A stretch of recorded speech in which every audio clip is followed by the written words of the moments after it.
but if you treat it the right way and you act the right way or respond the right way with it, you're going to become better of it, and it's going to make the team a better team because of it. And it's one of those things that I think we really missed here in Kansas City. Thursday edition of The Zone right here on Sports Radio 810 WHB. Jason Anderson with you, Sterling Holmes, Michael Darcy. We head up until 2 o'clock. We've got you for 4 hours. Coming up later on this hour or in the 11 o'clock hour, whenever practice is done. It's a 10-10-10, so it'll be quicker than the last couple of days of practice as the last one before a preseason game. Off day tomorrow. They get ready for the Rams on Thursday at 3 o'clock. They're at Arrowhead. We'll hear from the Chiefs. It'll be Andy Reid and Chris Jones today. Andy will let us know what the plan is for the starters and the backups and the third string and the practice squad candidates and the cut candidates who will be playing against the Rams coming up on Saturday. We'll hear from Andy Reid and Chris Jones. We'll talk with Kent Swanson, KC Sports Network, KC Laboratory Podcast, get his thoughts on things he has seen from training camp so far, some of the developments from training camp so far. For Kent Swanson, we will play some sports or leisure in the 1 o'clock hour coming up today as well. Fact. That's exactly right. Colt Classic. We'll get into all of that and more. 913-912-4810 is the text line. 913-912-4810 text line to be a part of the show. I want to start off with a couple of developments at training camp today. Practice. It is not a fully padded practice. It's a shells, so shoulder pads and helmets and shorts. And they've run some, 11-on-11, some 7-on-7, some things like that. But everybody can celebrate, right? The long national nightmare is over. Don't cry because it's over. Smile because it happened. Or wait, don't cry because it happened. Smile because it's over. Mansour Delane's wearing a white jersey today. Boom. Yes, he is no longer a quarterback. He's a cornerback. On a shell day. That's okay. There have been lots of shell days where he has been rocking that QB jersey and non-contact. And you would have to feel like this was really close to taking place anyway, considering he's wearing the yellow non-contact jersey and it's in the fully padded practice and he's out there with lots of contact. He's running 11-on-11s and out there with the ones, lots of contact, just not the thud, the thump, the bump, whatever they call it, when you can lower your shoulder, you sort of wrap up and then let them go. In practice, nobody goes to the ground. But Mansour Delane's out there covering guys. We saw the video yesterday of him being physical with Rashee Rice. So he's been out there. It's just a matter of okay, so he's doing those things. When is he going to be fully cleared to go and play? I think it would be one of the biggest upsets of the century if he were to play on Saturday. I don't think that's going to be the case, but we have been wondering, at what point do you start to get concerned that Mansour Delane is continuing in the yellow jersey? And maybe the Chiefs were listening to the show. Maybe Mansour Delane got the it wasn't necessarily the negative reinforcement, but I don't remember what we all said. I remember what I said.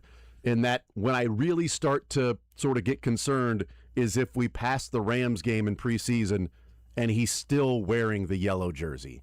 At some point, when is he going to get out there and get the reps? Because they break camp next week. If he went through all of training camp wearing a yellow jersey, that's tough to then hit the ground running week number 1 when you've got such a massive game in week number 1. The beginning of the season is an easier part of the season after week 1. Yeah, not week 1. Week 1 is a massive game that will go a long way for the remaining 17 weeks of the season as to whether you win the division, if you're making the playoffs, wild card, get a bye, whatever it might be, reclaiming your spot atop the AFC West. You go out there and lose week number 1 at home, Monday Night Football, to the defending AFC West champions that played in the conference championship game, that stakes their claim to the new big dogs in the AFC West, the new top of the mountain, and they come into Arrowhead and they win week number 1. It's going to be a rough season. in trying to catch up because you would be 0-1 on the season, 0-1 in the West, 0-1 at home to start the year. And it just real quick, and Mansour Delane getting reps to be out there playing right out of the gates with Jalen Waddle, Cortland Sutton, Marvin Mims, and what they've done would be a massive development if he is or is not out there. Well, I think, let's be real, that's also the first time being physical. Yeah. I get you're a cornerback. I get you can do all these drills. It's not linebacker. It's not an offensive lineman who can't do all those things. I get corner. Tackling's a little farther down. Just ask Dion or Marcus Peters. Not on this Chiefs team. Not with But Merritt not and on stuff. this Chiefs team. Yeah. They value that tremendously. If you're not going to tackle, if you're not going to be physical, you're not seeing the field. Mm-hmm.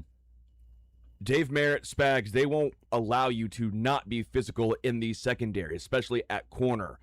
That's where I think a massive advantage from the traditional cornerbacks have been in KC is they bring that physicality. They are good tacklers because you look around the NFL in almost any other game and you see a cornerback one-on-one. It's the half-assed trying to get someone by the shoestrings. I love the guy, and we've talked about him. We're both fans of his, and you feel for, the off-the-field stuff that took place with him in Charvarius Ward and Lil Mooney. Yeah. But I still think one of the biggest plays of that AFC Championship game lost to the Bengals was right before half when the Chiefs were up 21-3. They were up 18, and it was the little screen pass to Samaje Perine, and Charvarius Ward went in sort of like a half lackluster effort just to throw a shoulder at him, slipped off, and Perine went the rest of the way for a touchdown.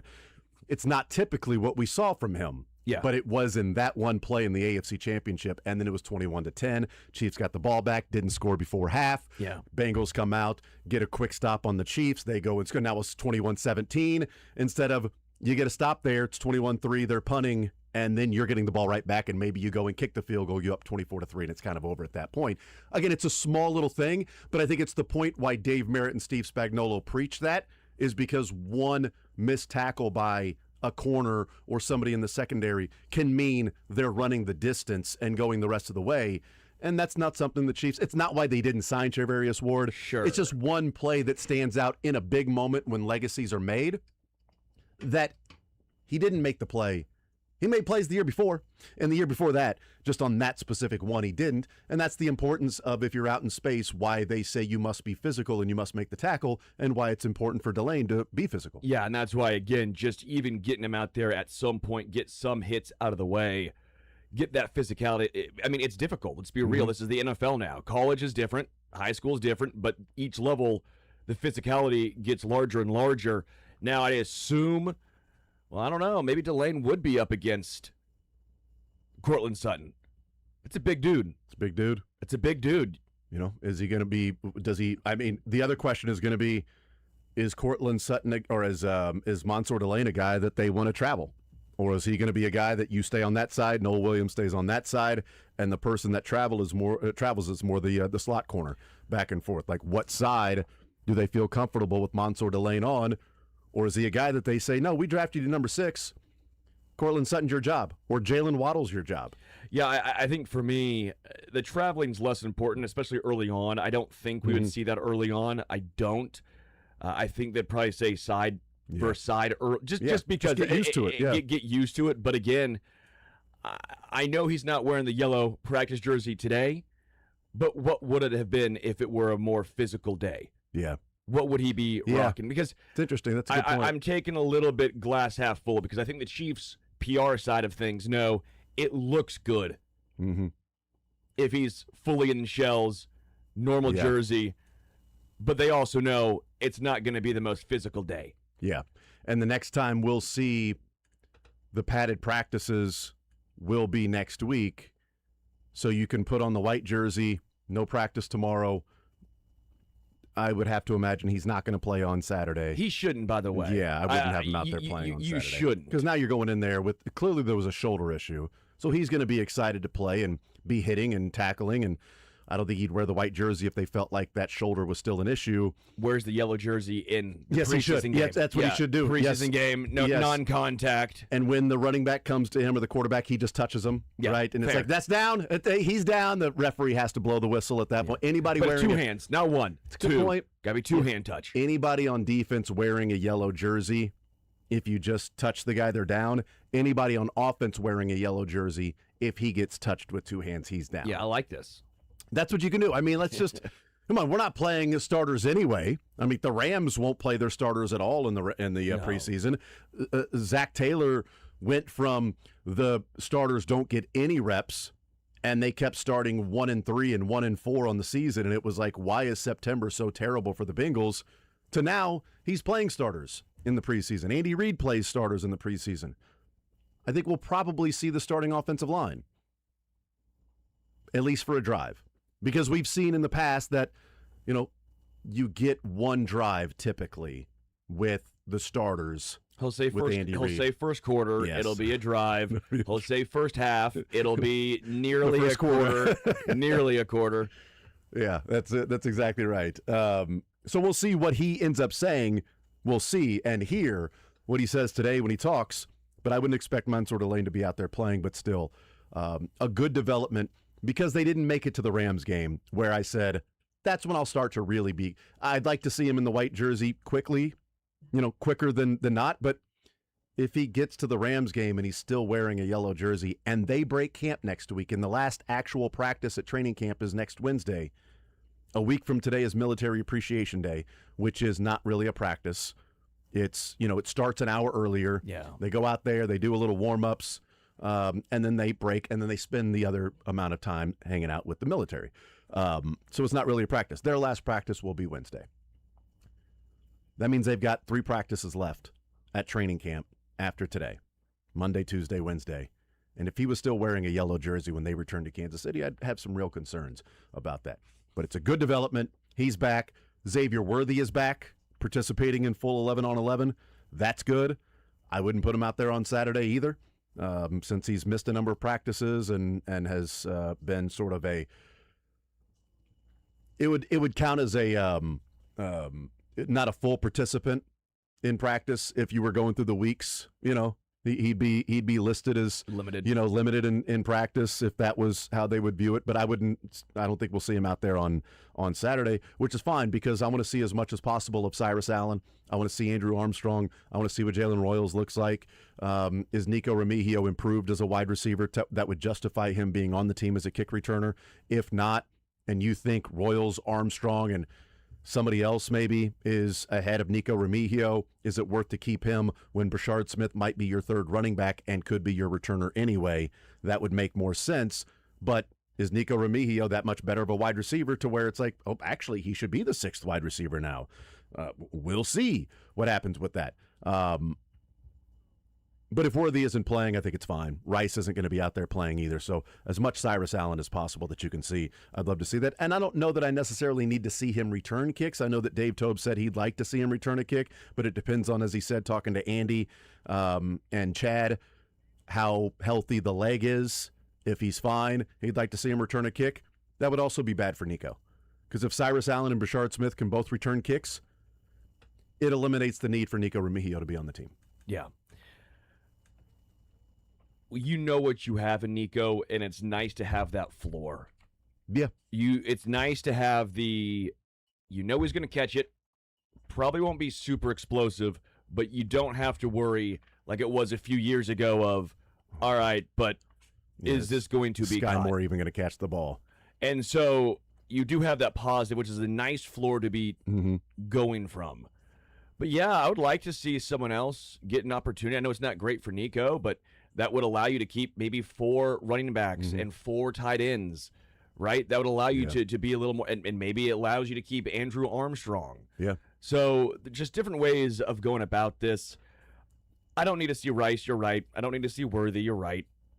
Let's see Royals, Allen, don't really even and see Armstrong. Taekwon, If those guys aren't out there and Patrick Mahomes isn't out there, I don't know that I need to see Taekwon. I don't mind seeing Taekwon try and do a little more route running versus just the traditional. Maybe play Xavier Worthy's role. Yeah. And instead of just you run deep. Correct. Yeah. Okay. I don't need to see Kenneth Walker. Yeah, I don't want to see that. Just because of just the past of the minor injuries it feels like that he compiles. You know what he has. Offensive line, I assume, again, no Trey Smith, so it's going to be interesting of how the offensive line construction rolls. And does he play the starters? I think the starters' offensive line will play, but maybe he says no. Without Patrick Mahomes, we're not going to put him out there week 1. Who knows? I think they'd get some run. I hate Trey Smith being out. You because hate Trey Smith? That's being crazy. out because such a good dude. I would love to know whether Khalil Benson. Yep. Yeah, and I will say, as much as we've talked about Khalil Benson, there have been a couple of clips where you're watching. Here's Mahomes throwing the ball down the field, and I think that's what people are watching when you see the clips. But also, there's a number of people, myself, you, Michael, other people that are looking at the overall team. I'm watching the offensive line too. And there was a play where I don't know who it was. It might have been Karlaftis that was rushing, but Jalen Moore just stonewalled him. I mean, it wasn't even close. And it was like, as much as we've seen like some highs and lows of Benson at right tackle, like I haven't seen Jalen Moore like get beat in any of these clips since he's been at right tackle. Sure. So I don't care who plays right tackle. In a perfect world, it would be that Benson or who we thought in the offseason, Esapole, won the job because they were that good, not because Jalen Moore got injured or wasn't really good or wasn't good at all, right? Or just not nearly the player you thought you were signing at, last offseason. But watching him in these, individual clips, if Benson or somebody else is starting at right tackle and it has nothing to do with injury, I'm viewing that more as they beat out Jalen Moore. And Jalen Moore has looked good in pass protection. I haven't seen him get beat one time. Yeah.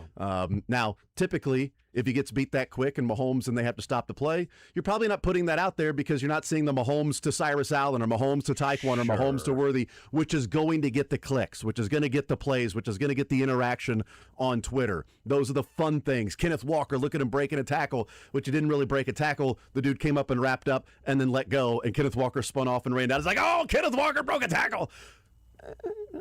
Maybe he did. Maybe he would in a game. That just isn't one that I would look at and get you're right. excited about. Those always made me laugh because you'd see it with like Pacheco doing this. I'm like, no, he's not. They're not allowed to bring him down. They're just another touchdown. Look how quick he is. Look how fast he is. So I think Jalen Moore has looked good. So I'm with you. I would love for Trey Smith to be healthy just to see what they would go with, because we know that typically who they throw out there throughout camp is who they start week one, who they start in the preseason games is who they start week one, and also those that show up on the first team depth chart in the first unofficial depth chart before preseason game number one is typically who they start. Something has to give on this one because Benson was the one rolling in front of Jalen Moore, but Jalen Moore is the one listed on the depth chart in front of Benson. So that'll be intriguing with right guard. Hopefully Trey Smith's good for preseason game 2 because then we can really see what it looks like. I don't need to see Karlaftis. I don't need to see Chris Jones. No. I would like to see Peter Woods. Yeah. By the way, Peter Woods, full participant today, no injury designation or anything, so he was back fine. Bolton back in there after the illness yesterday. I think R. Mason Thomas and FAU be the two guys I'm really looking at. I mean, let's be real. I don't even need really to see Emmanuel Ogbah, but you're going to play him because you have to play someone and you want to see what he still provides at this point. But if this defensive edge group is good, or at least league average, because I don't see it being great. Yeah, especially early on. R. Mason Thomas and FAU are going to be, whether we like it or not, that's going to be the guys that will determine whether this edge group is serviceable or the disaster we think it has a chance of being. Linebacker, give me a lot of Bassa. Me too. Yep. And I love Bassa. By the way, 11 on 11 today, first team defensive line was Karlaftis, Jones, Tonga, and FAU. Yeah. What does that mean? I also need to see Tonga, I guess. I'd put Cole Brevard as much as he can play. I agree with that. Yep. Because there are certain guys I want to see because you know what you have in Tonga. I know it's a new system for him, but still, when you're, and maybe I'm being extremely naive here. Extremely naive here. But if you are a defensive tackle like that, you have your job of being a run stuffer. Yeah. I think that translates pretty well team to team. Mm-hmm. I don't think it's not like a wide receiver where you have to learn all the nuances, or you're a quarterback and you have to change all your vernacular. If you're a defensive tackle, it's, hey, I'm going to clog space. I'm going to do what I have to do. I feel like that's easier to translate that skill. Cornerback, I assume no Snead. I'd be surprised, right, with the knee. He's been on this maintenance program for so long, at least preseason game 1. I'd like to see Noel. Yep. I would say like to see Fulton, but he's in the typical spot he's been most of his career. Injured. Kennedy. I really want to see Kennedy. It turns out today Kennedy was the first one in on cornerback when they went to nickel. Oh, really? So I wanted to bring this up, Surprise, too, yeah. that an interesting development because Shamari Connor is out. Sure. He's missing practice. We'll find out what for, but he's not practicing today. So not Kohu. Yeah, Kennedy came in first. Wow. Can he play? I don't know. The starting cornerbacks with That was a Shamar. Tech 9 reference, wasn't it, right there? No, that was from that was from Ferris Bueller's Day Off. Oh. Kennedy, swing batter. Yeah. No batter. Yeah, no, I was batter. thinking they used that. You're right, Yeah. but Tech 9 used it in Caribou Lou. Sure, So. absolutely. So Shamari Connor not practicing. Here are the 4 starters in the secondary when they went base package, not nickel. Delane and Knoll. Who do you think started at safety with Connor out? Aloy Gilman, certainly. He's still there. Well, I think the obvious one would have been Jaden Hicks, but it makes it seem like it's not going to be I'm that. just wondering if So you you think say Wampa? CRW. Yeah. I mean, whether it's Wampa or not, it's not Jaden Hicks, which I think is bad news. Well, I think It's not great. I think for- it makes sense. I mean- CRW feels more But if they like that CRW, Shamari Connor role, though. which is fun, but Shamari Connor was, I get it, safety, sometimes slot, but they're moving him away from the slot this Correct. year, Shamari Connor, where CRW feels like he's still going to be playing in that spot. I feel like Jaden Hicks should be the guy that fills that role if Shamari Connor that's moving back to full safety, that's going to be more of that physical, run-stopping present safety. That doesn't feel like CRW. That feels more like Jaden Hicks, yet Hicks doesn't get the call. With the first team secondary with Connor out, it's CRW. I mean, that's not great news for Jaden Hicks because I would have expected it to be Hicks in there. But it's not Wampa either. It's CRW, which I think was an interesting development. Let's take a timeout. We'll come back, continue rolling. Oh, the rankings. We love the rankings, don't we? Sometimes we do. Sometimes we don't. I don't know. Last week, it was all about Bill Barnwell and the imaginary all-decade team. If it came out 5 years into the decade, it would have been Josh Allen somehow. And we love Bill Barnwell. This one missed the mark. Also, if it wasn't Josh Allen, it would have been a choice between Lamar and Patrick somehow. Anyway, that was out last week.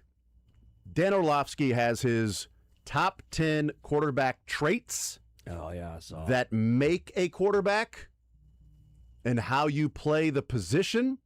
We'll get into that.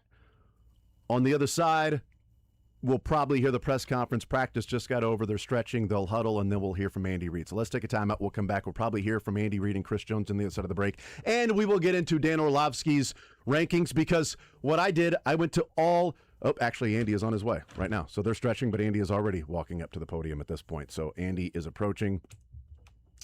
Michael will just have to probably play catch-up here after. It's my apologies. I was waiting for them to say, they're stretching and they're huddling because that's typically then we got about 5 minutes or so. It's kind of like a 5-minute They're very warning. early today. Well, I knew they would be early. I knew it'd be a 10. It's a 10-10-10. I knew it'd be early. So we'll see what happens with that. But we'll hear from Andy Reid and Chris Jones. But what I did was he's got the 7 categories, 7 traits of a quarterback, and he's got them ranked 1 through 10. The only way that you could really add up all of them to see what the ranking would be, I just took everybody that was unranked. If you were unranked in a category, I gave you 11. His rankings go to 11. I gave you 11, so it's the only fair way to do it. I don't know who would have been 11.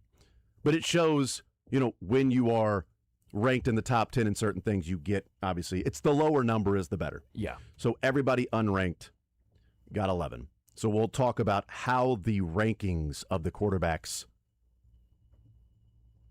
sort of came out in order when you look at all of his traits that he used for these rankings in the quarterback. So I will say a lot of people agree with him. I'm sure there's not some dumbassery being. Yeah, a lot of people in Buffalo agree with him. I'll say that a lot of people agree with him that either wear Buffalo Bills jerseys or jump through tables and things like that, or live in Buffalo. Probably big fans of that. And we'll also get into the farcical NIL era that we're in right now with Jaden Daniels. I'm so glad you put us in the show sheet because I wanted to talk about Jaden Daniels and his NIL situation. I'm just so excited for you to hear how much you love it and how you are like, yes, cease and desist that puppy. Are we about to have a first and right field situation, or are we about to be on the same page? I don't know. I know what side I'm on. It's going one way or the other. There's going to be some. By the way, I got some tweets and texts last night when Freddie Freeman fell into the dugout. It's like, oh, it looks pretty dangerous to play first base. I know, and that's sort of like the point is Freddie Freeman does that, and it's huge news that Freddie Freeman went into the dugout. I'm just saying. Somebody running into the wall is just generic. Nobody ever talks about that because it happens so often. What's more dangerous? Happens so often. A padded wall or a concrete staircase? Well, for Jack Caglione, apparently the padded wall isn't great either.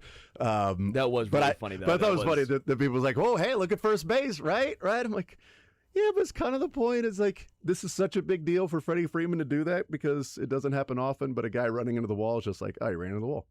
This happens. Okay, so we are actually in a holding pattern with Andy Reid. We'll take a timeout. We'll come back, and we'll continue rolling more zone next.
All right, we continue right here on Sports Radio 810 WHB. Jason Anderson with you, Sterling Holmes, Michael Darcy.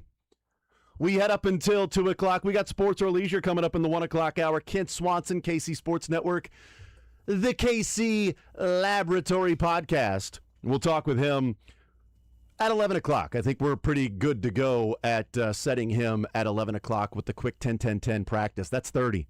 If you add it up, that's a 30 practice is what they have. It's 10 minutes on special teams, 10 minutes on offense, and 10 minutes on defense. I actually don't know if 10-10-10 means that and stands for that. I have no idea. I've just heard the term a lot, 10-10-10. You know, so I just assume that it's 10. Because, Sterling, I looked it up last night. There are 3 phases. Yeah, I assume it means 10 kicks, Yes. 10 passes, Right? 10 tackles, Handoffs. 10 handoffs. Okay. Yeah, you were right there. You No. were so close. You were so close. Well, I'll tell you what, offense, was defense, right there. offense, defense, I special see. teams. Yeah, yeah. I see. Yep. No, that makes sense. I see what you're saying. Yes. Yeah, because the 3 phases. What are the 3 phases? Oh gosh, I just looked it up last night. I didn't know there was going to be a pop quiz. Offense, defense, and special teams. All of the above. Yeah. All 3 phases: offense, defense, special teams. That is, I think, a 10-10-10. Doesn't matter. That's what they did today. Off day tomorrow. We'll have Matt Derrick in studio tomorrow. And then Rams and Chiefs, you're going and covering the game for us, Sterling. That's awesome. Good for you. Very excited about that. Going to be out there early, right? Are you going to be on the field in the 100-degree weather? You're covering the game for us, right, Sterling? That's what Todd said. Todd was like, Sterling is doing overtime. I have club championship this weekend. Are you serious? I plan on any money on a hole-in-one? I sure do plan on getting there early, throwing a hole or ball in the hole, and Listen, you Leathan, you let me know. I'll do some recon for you. I'll drop that ball in the cup between everything, and we split the pot. I'd split it now. No, club championship this weekend, which means let's hope I don't get a little toasted and put up an 11. Oh yeah, it was a 10 or 11 on a hole last year. You don't have like a cap. Like if you get to like a snowman or you just play it until it goes in the hole. No, I decided, what if you throw 2 balls into the water? What if you just decide to just throw it or hit it? I hit it. Okay. I don't know. Throwing would have been better. That would have. You know what? It would have been a better story. Par 5, it was bad. At least you would have had an excuse for those going. I just threw them in there. I was so mad. I just threw the golf balls into the water. Hey, Didn't matter. Honest man though. Yes. Credit to me for admitting that. Unlike the guy in St. Louis, that's the Kansas City. He eventually admitted it though. Once he got caught. Hey, that's Kansas City for you. Versus St. Louis. Honest. That's right. St. Louis. Yep. I don't know if you can trust him. I'm not sure. You can't trust that guy. I know that. Not as far as you could throw him, but not as far as you could throw a golf ball, because that means you could probably trust that person. Yeah, probably. 913-912-4810. Shall we talk about Dano's quarterback rankings in the traits that he lists that make a quarterback? Shall we do that here? Should we? Should we not? Shall we? I don't know. You tell me. So ranking NFL quarterbacks by trait. The traits are, there's 7 of them: arm strength, ball placement, mechanics, decision making, pocket presence, second reaction, and rushing ability. 7 categories for the traits that make a quarterback. Have you seen this list, Sterling and Michael? I just saw an explanation as to why the list may be the list. Okay. Well, yeah, but I'll save it. Yes, but have you seen the individual rankings in the quarterbacks that are there? No, okay, I'm great. not. Sterling, have you checked this out by any chance? I only saw one that looked hilarious. So, Okay. yes, we're good. So, arm strength. Category 1, arm strength. Where do you think Patrick Mahomes comes in? And maybe this is the category that came in, or that was like decision-making maybe? I saw decision-making okay. when I saw. What about arm strength? Who do you think he lists as having the strongest arm? I bet Josh Allen's probably one. Josh Allen, you would be punctilious in assuming. Josh Allen is number 1 in arm strength. Anybody else that you would have let me just say, let's go this. What rank would you think Patrick Mahomes would be? I'd probably say 4th. 4. He's got him at number 5. So that means there are 3 other quarterbacks ranked between Josh Allen and Patrick Mahomes in there. I don't want to spend a whole lot of time on the quiz. I could see I could see a Matt Stafford being in there somewhere. He's got a really accurate arm, but it's really strong. Stafford's number 4. Yeah. So he is right ahead. So there's number 2 and number 3 that's there. We won't do this with everyone, but arm strength I think is... I bet I could see Justin Herbert in the top. I mean, hey, he's got a really strong arm. Number 2 for Herbert. Yeah. And you've got one more. I'm just trying to think around. So far, I'm kind of nailing it. Good for me. You are. Credit to me. Credit to you. Younger guy. Yeah, it almost inevitably would be. They wouldn't put like Cam Ward on that list, would they? No, they wouldn't. No. But you had the first letter of the first name, right? First 2 letters, actually. Oh, and the first letter of the last name. He plays in Chicago. Oh, Caleb Williams? Caleb Williams, number 3. I would not have thought that. Mahomes, number 5. By the way, number 6 is Baker Mayfield. Baker Mayfield, arm strength? I think Like, he's got a pretty strong arm. I yeah. mean, but he's not really known for like the arm no, strength he's there. not. No. Drake May, number 7, Joe Burrow, number 8, Lamar, 9, and Dak, 10. That's arm strength. Well, let's go through these. I don't want it to be a quiz every single time. Yeah. Ball placement. Ball placement. How do you find the best quarterbacks in ball placement? Their receivers are never truly considered covered. Okay, so this is going to be something silly because number 1's probably Joe Burrow, and he has Jamar Chase and T. Higgins. Joe Burrow's number 4. Oh, wow. Yes, I was also surprised by this. But then also when you look at some of the things that I think Michael was thinking of and some reasons behind it, you would understand why these 3 players may be ahead of him. Stafford. Stafford, number 1. Yeah. Stafford, Joe Burrow's 4. Is Dak Prescott on that list? Dak is number 10. Okay. Yeah, I bet Patrick's 7. Okay. Where do you think Patrick's at, Michael? And then we'll go through. Ball placement defined as the distance between. No, the receivers are never truly considered covered.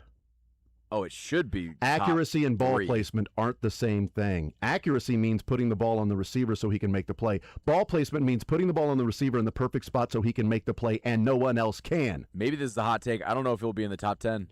He is unranked here. Patrick Mahomes not ranked in ball placement. I know where he'd like to put his balls in place on Orlovsky. Matthew Stafford, number 1. Drake May, number 2. Sam Darnold, number 3. Joe's Burrows, number 4. Jared Goff, 5.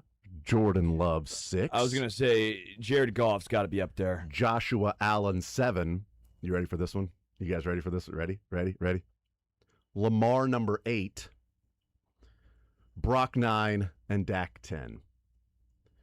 Those are your top 10 in ball placements. Mahomes not there.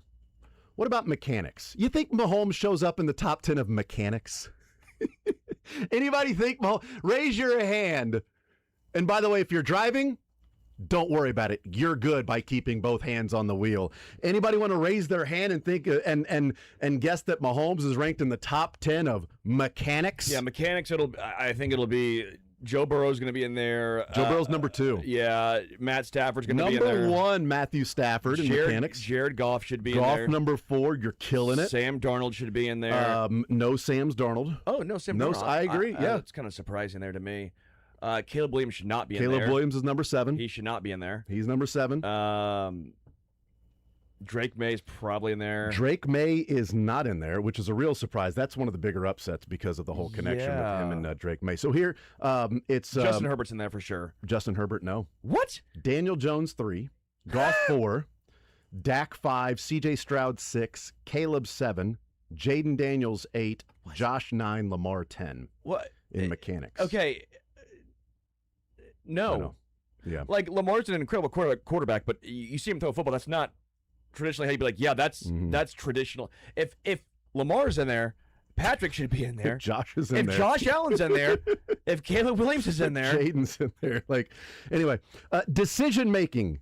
Yeah, this is the one I think This is the one you saw, decision making. So let's just go through it. This is one that's got a lot of people's feathers ruffled. It'll be Stafford. It'll be Jared Goff. Josh Allen, number 1 in decision making. No. Josh Allen, number 1 in decision Well, technically, making. he's not deciding to fumble. It just happens. Great point. That's a great. He's not deciding for the defender to intercept the football. He didn't want to throw an interception. That's a good it just point. happened. Nobody decides to throw the interception on purpose. Nobody decides to fumble. Is Kansas City the only folk that realized that he's the reason they lost in the playoffs last year?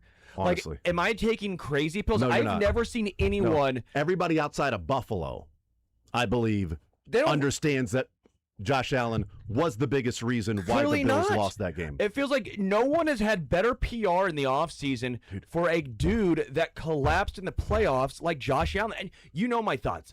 I love Josh Allen. It's not Josh Allen's fault that he's put in these rankings here. No, correct. It's not his fault. You know my thoughts. But it's his fault for being circus spinning around right before half and giving away a field goal to the Broncos in a divisional round game. I don't comprehend this. Again, I love Josh Allen.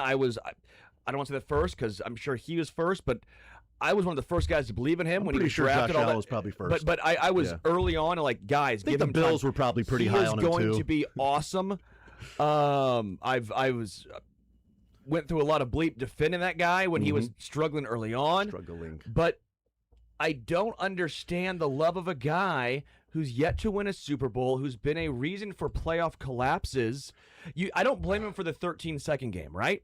I blame him, though, for losing to the Denver Broncos last year. The only reason I blame him for the 13-second game is that he had 3 quarters to play like he did in the final 5 minutes. Sure, you could say the same thing because they were trailing by. That was Patrick against the Patriots the first time around when they didn't score the first half. I agree, but this and I don't think anybody's looking at it and you know, and also Josh Allen didn't touch the ball there, and everybody complained, even though a few years earlier Mahomes didn't touch the ball, and it was like, that happens. You know, but it's the rules. There's no way decision making. I'm with you. I like it's absurd. So Josh Allen, number 1. Where do you think Mahomes comes in decision making? You've probably seen this by now. I thought it was like 7 or 8. I have no idea. He's 9. He's number 9. Allen number 1, Stafford number 2, Jordan Love 3. That's hilarious, by the way. Drake May 4, Jaden Daniels 5. Jaden Daniels' decision making. He made the decision to send a cease and desist letter to LSU because somebody's wearing his jersey number 5. He's not a good decision maker. Sorry. Also, Jordan Love, the guy just throws off his back foot into double coverage, but because his receivers were good. Number 6, Dak Prescott. Okay. Number 7, Lamar Jackson. Okay. 8, Joe Burrow. Sure. 9, Patrick. 10, Jalen Hurts. I think 7 through 10 should be much higher. I almost think 7 through 10. Like, I think Lamar's a good decision maker. I think Patrick Clute's a good decision maker. I think Jalen Hurts is a good decision maker. I just don't think he's the most talented quarterback. So let's go with this one. Pocket presence. We'll just ask, where do you think Mahomes is? Pocket presence. Where's Mahomes ranked in this one? He should be top 3. Pocket presence. It should be top 3. I feel like it'll be very low because he leaves the pocket. Like, he'll scramble. So I'll say 7. Okay. Unranked. What are we doing? Patrick Mahomes unranked in pocket presence. Number 1, Drake May. Number 2, Joe Burrow. Number 3, Sam Darnold. 4, Justin Herbert. 5, Dak. 6, Lamar.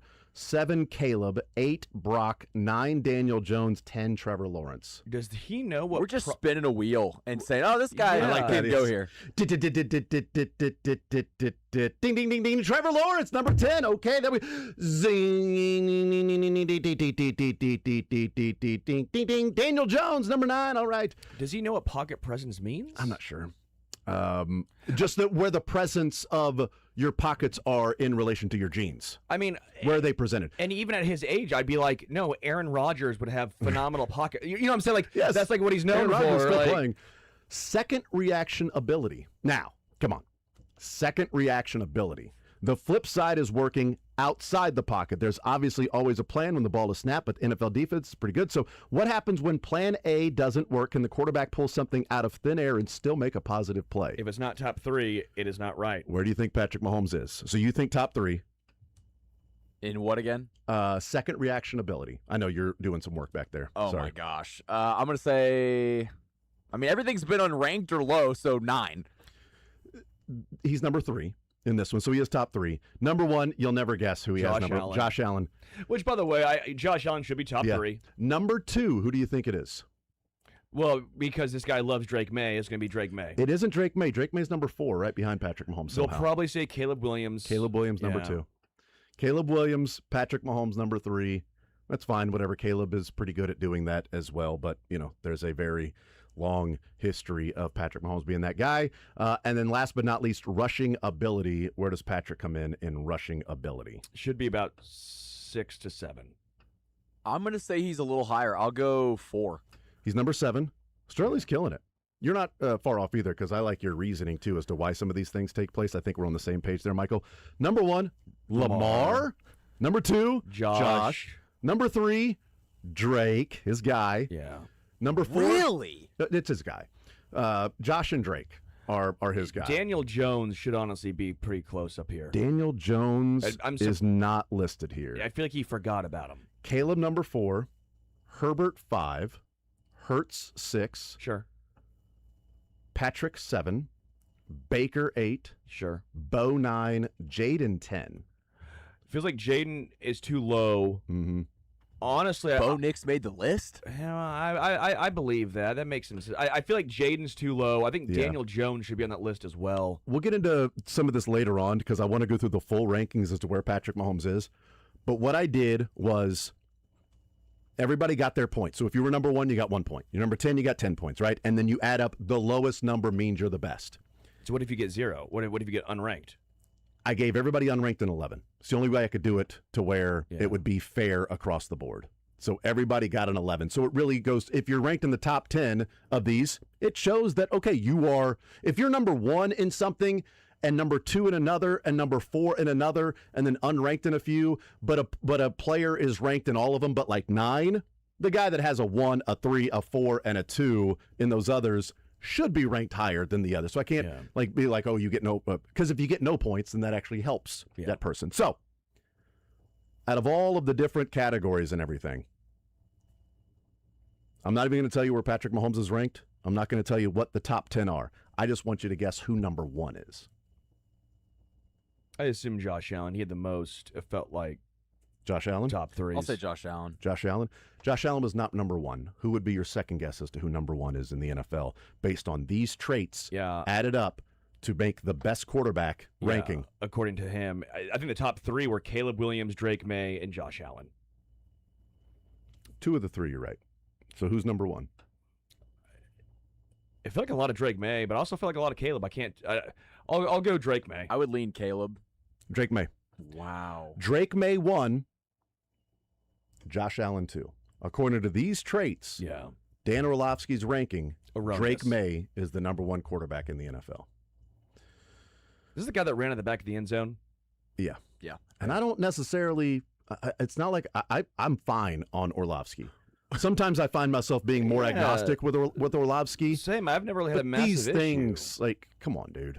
It's a hot take artist. Is what it would is. Orlovsky rate his decision making on the running out of the back of the end zone? Or is that ranking, a mistake? or is ranking that... these players. He was 7th.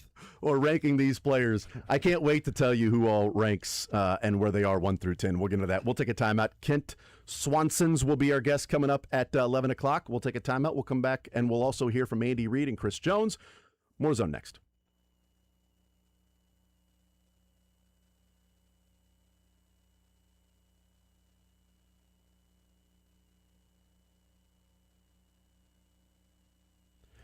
You know, we make predictions in our lives all the time. You know, I predict that people will be upset with these rankings that we get into. I feel pretty strongly that prediction is going to work out in my favor.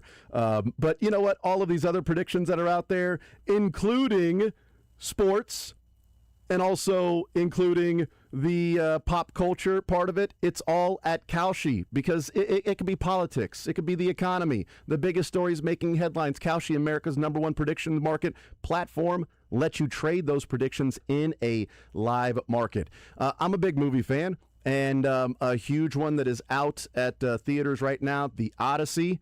Heavy favorites to be the Best Picture Oscar winner. Heavy favorites. You trade $100 at Kalshi on The Odyssey, you're going to win almost $200. Double your money. Heavy favorites. I'm not sure where you're going to get that type of return on your trade with that market. Maybe it starts to get even more and more likely. You can hold on to it and hope that it ends up winning and you take your money, but also you could trade out as you get more and more of a profit, because the beautiful part about Kalshi is that you're trading against peers in a live market, meaning there's no house, and as the probability changes, you can buy in and out of your position. Maybe you don't think it's going to be The Odyssey. Maybe you like Dune to make a run. Well, if that's the case, if you put $100 on Dune, you're going to get back over $600. Or trading at 15%, maybe it jumps up to 30%, your $100 becomes $200, and you trade out of it. That's the beauty of Kalshi. Probability changes, you can buy in and out of your position. Download the Kalshi app and use code JASON810 to get $10 when you trade 10. It's JASON810, Kalshi, Kalshi, trade on anything. 18 plus only. Restrictions and eligibility requirements apply. Event contract trading involves risk and may not be suitable for all investors. Prices, values, and available markets may differ from those mentioned. For more information, see kalshi.com/regulatory. At Carne Diem, save big when you call ahead and reserve a freezer pack. Packs include beef steaks, ground beef, chicken breasts, chicken legs, pork chops, and homemade sausages. Don't settle for mediocre when you can taste the Carne Diem difference. Check out Carne Diem in Briarcliff. At Aristocrat Motors Kansas City South, luxury ownership is closer than ever. Located just a half-mile east of the state line on 150 Highway, the Kansas City South campus is home to Mercedes-Benz and now the new Porsche of Kansas City South Service Center. It's part of the Aristocrat Motors promise, an elevated experience, attentive service, and lasting relationships long after you drive home. For Mercedes-Benz sales and service and Porsche service in South Kansas City, visit Aristocrat Motors, Kansas City South. Aristocrat Motors, the royal treatment closer to home. Almost to the weekend, celebrate early with your choice of taco, enchilada, or chimichanga lunch specials for under $11. Includes a soft drink. Visit Martin City, Gladstone, Lenexa, Liberty, or Southwest Boulevard today. Margaritas Amigos. Texting enrolls you in a recurring automated marketing text messages. Consent not required to purchase. Message and data rates may apply. The team's looking good this season. I think so. Man, I miss playing football. Ever since I turned 40, I just can't find that fire I used to have. Think it could be lower testosterone? What do you mean? I was feeling the same way. After 40, the body has less testosterone, and men lose their edge. That's why I take Nugenix Total T2. That's the testosterone booster, right? Yes, but Total T2 is their brand new formula that skyrockets nitric oxide levels in as little as 3 hours. Since I started taking it, I've been lifting like when we played for Coach Carter. My energy is way up, and it even spiced up things between me and the missus. Are they still giving out complimentary bottles? Yep, just send a text. Text SPARK to 215215 for your complimentary bottle of Nugenix Total T2, the next generation testosterone.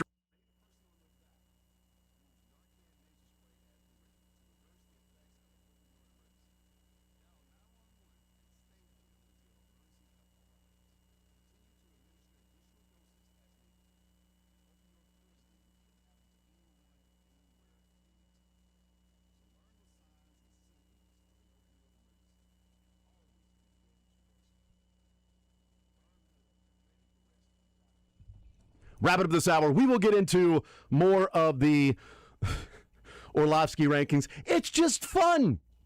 It's fun because the thing is, though, we all know this to be a fact. Mahomes doesn't care about this at all. He will just ignore it, won't have anything to reference to it. This will be put up in his locker room Out of like sight, a high school guy putting up a Kate Upton poster. This guy, no. Patrick Mahomes, you know, in Christmas Vacation, when the grandpa's laying in Rusty's bed and he's looking up at the ceiling and there's the poster of the model on the ceiling. Yeah. That's going to be Orlovsky's rankings for Mahomes going to bed. And Brittany's like, Patrick, can I not stare at that?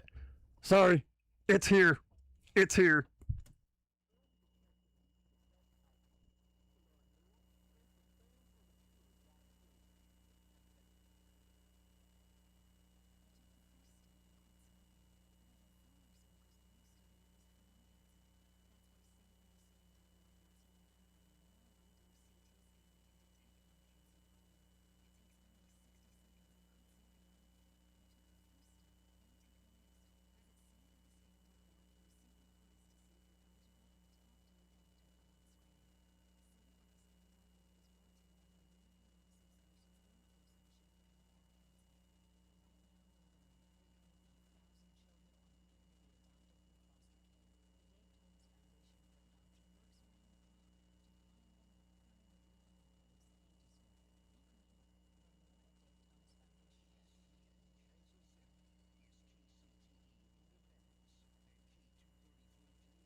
Kent Swanson of KCSN is brought to you by Dick Ray Plumbing, Heating, and Cooling. Are you planning to spend money on a new AC or furnace repair this year? Dick Ray can help. Show us a 2025 HVAC repair invoice from any company, and we'll credit that amount towards a new system up to $2,500. Call 913-DICK-RAY or go to dickray.com for details.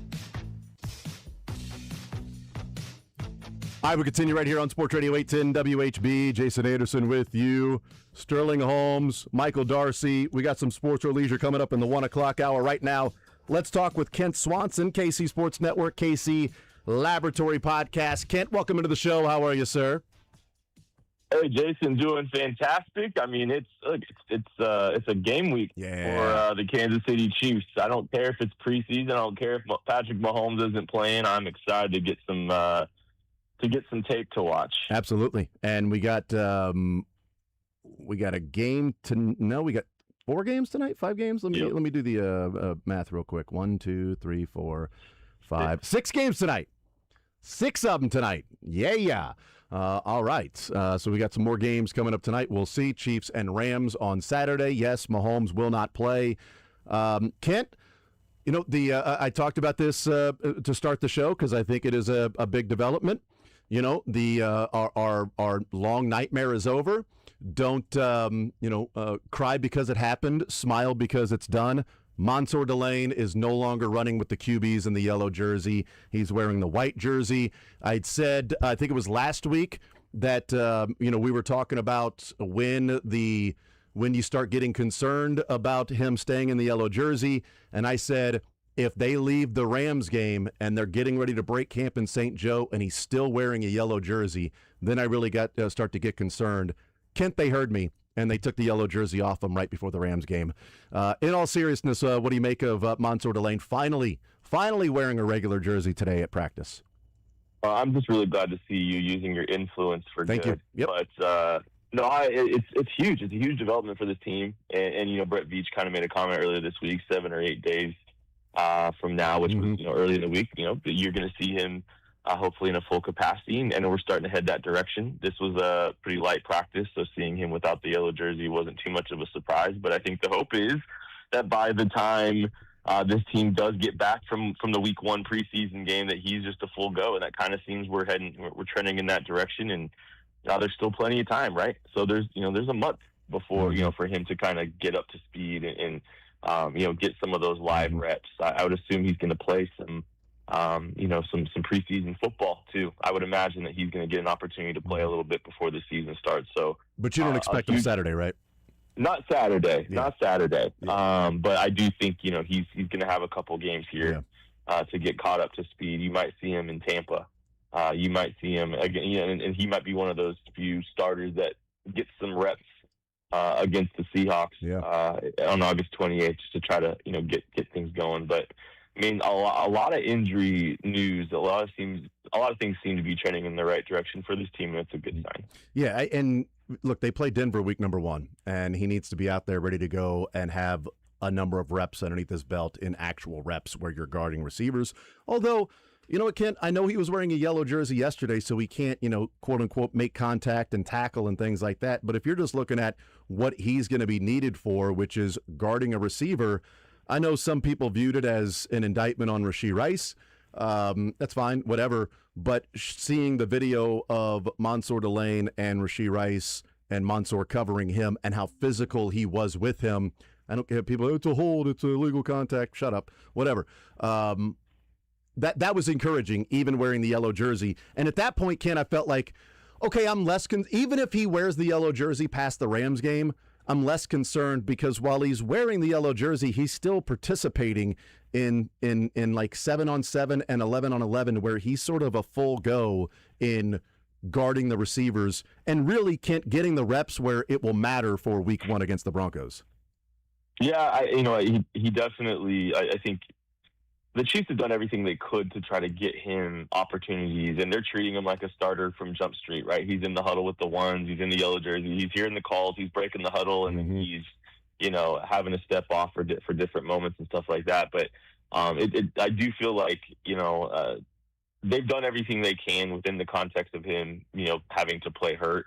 And that's all they can do. I think for the Chiefs and the way that the Chiefs like to play and what they prefer out of their corners, there is going to be some expectations for him to be a participant in the run fit out there at corner. And they're going to need him to. They're going to need him to hit a little bit. They're going to need him to be physical in the run game. But to your point, I mean, the reason he's here is not to be a run stopper. The reason he's here is to eliminate half the field, to be someone that can shut down a wide receiver one, someone that can operate in that role. And I think he's trending in that direction to be a guy that can do that.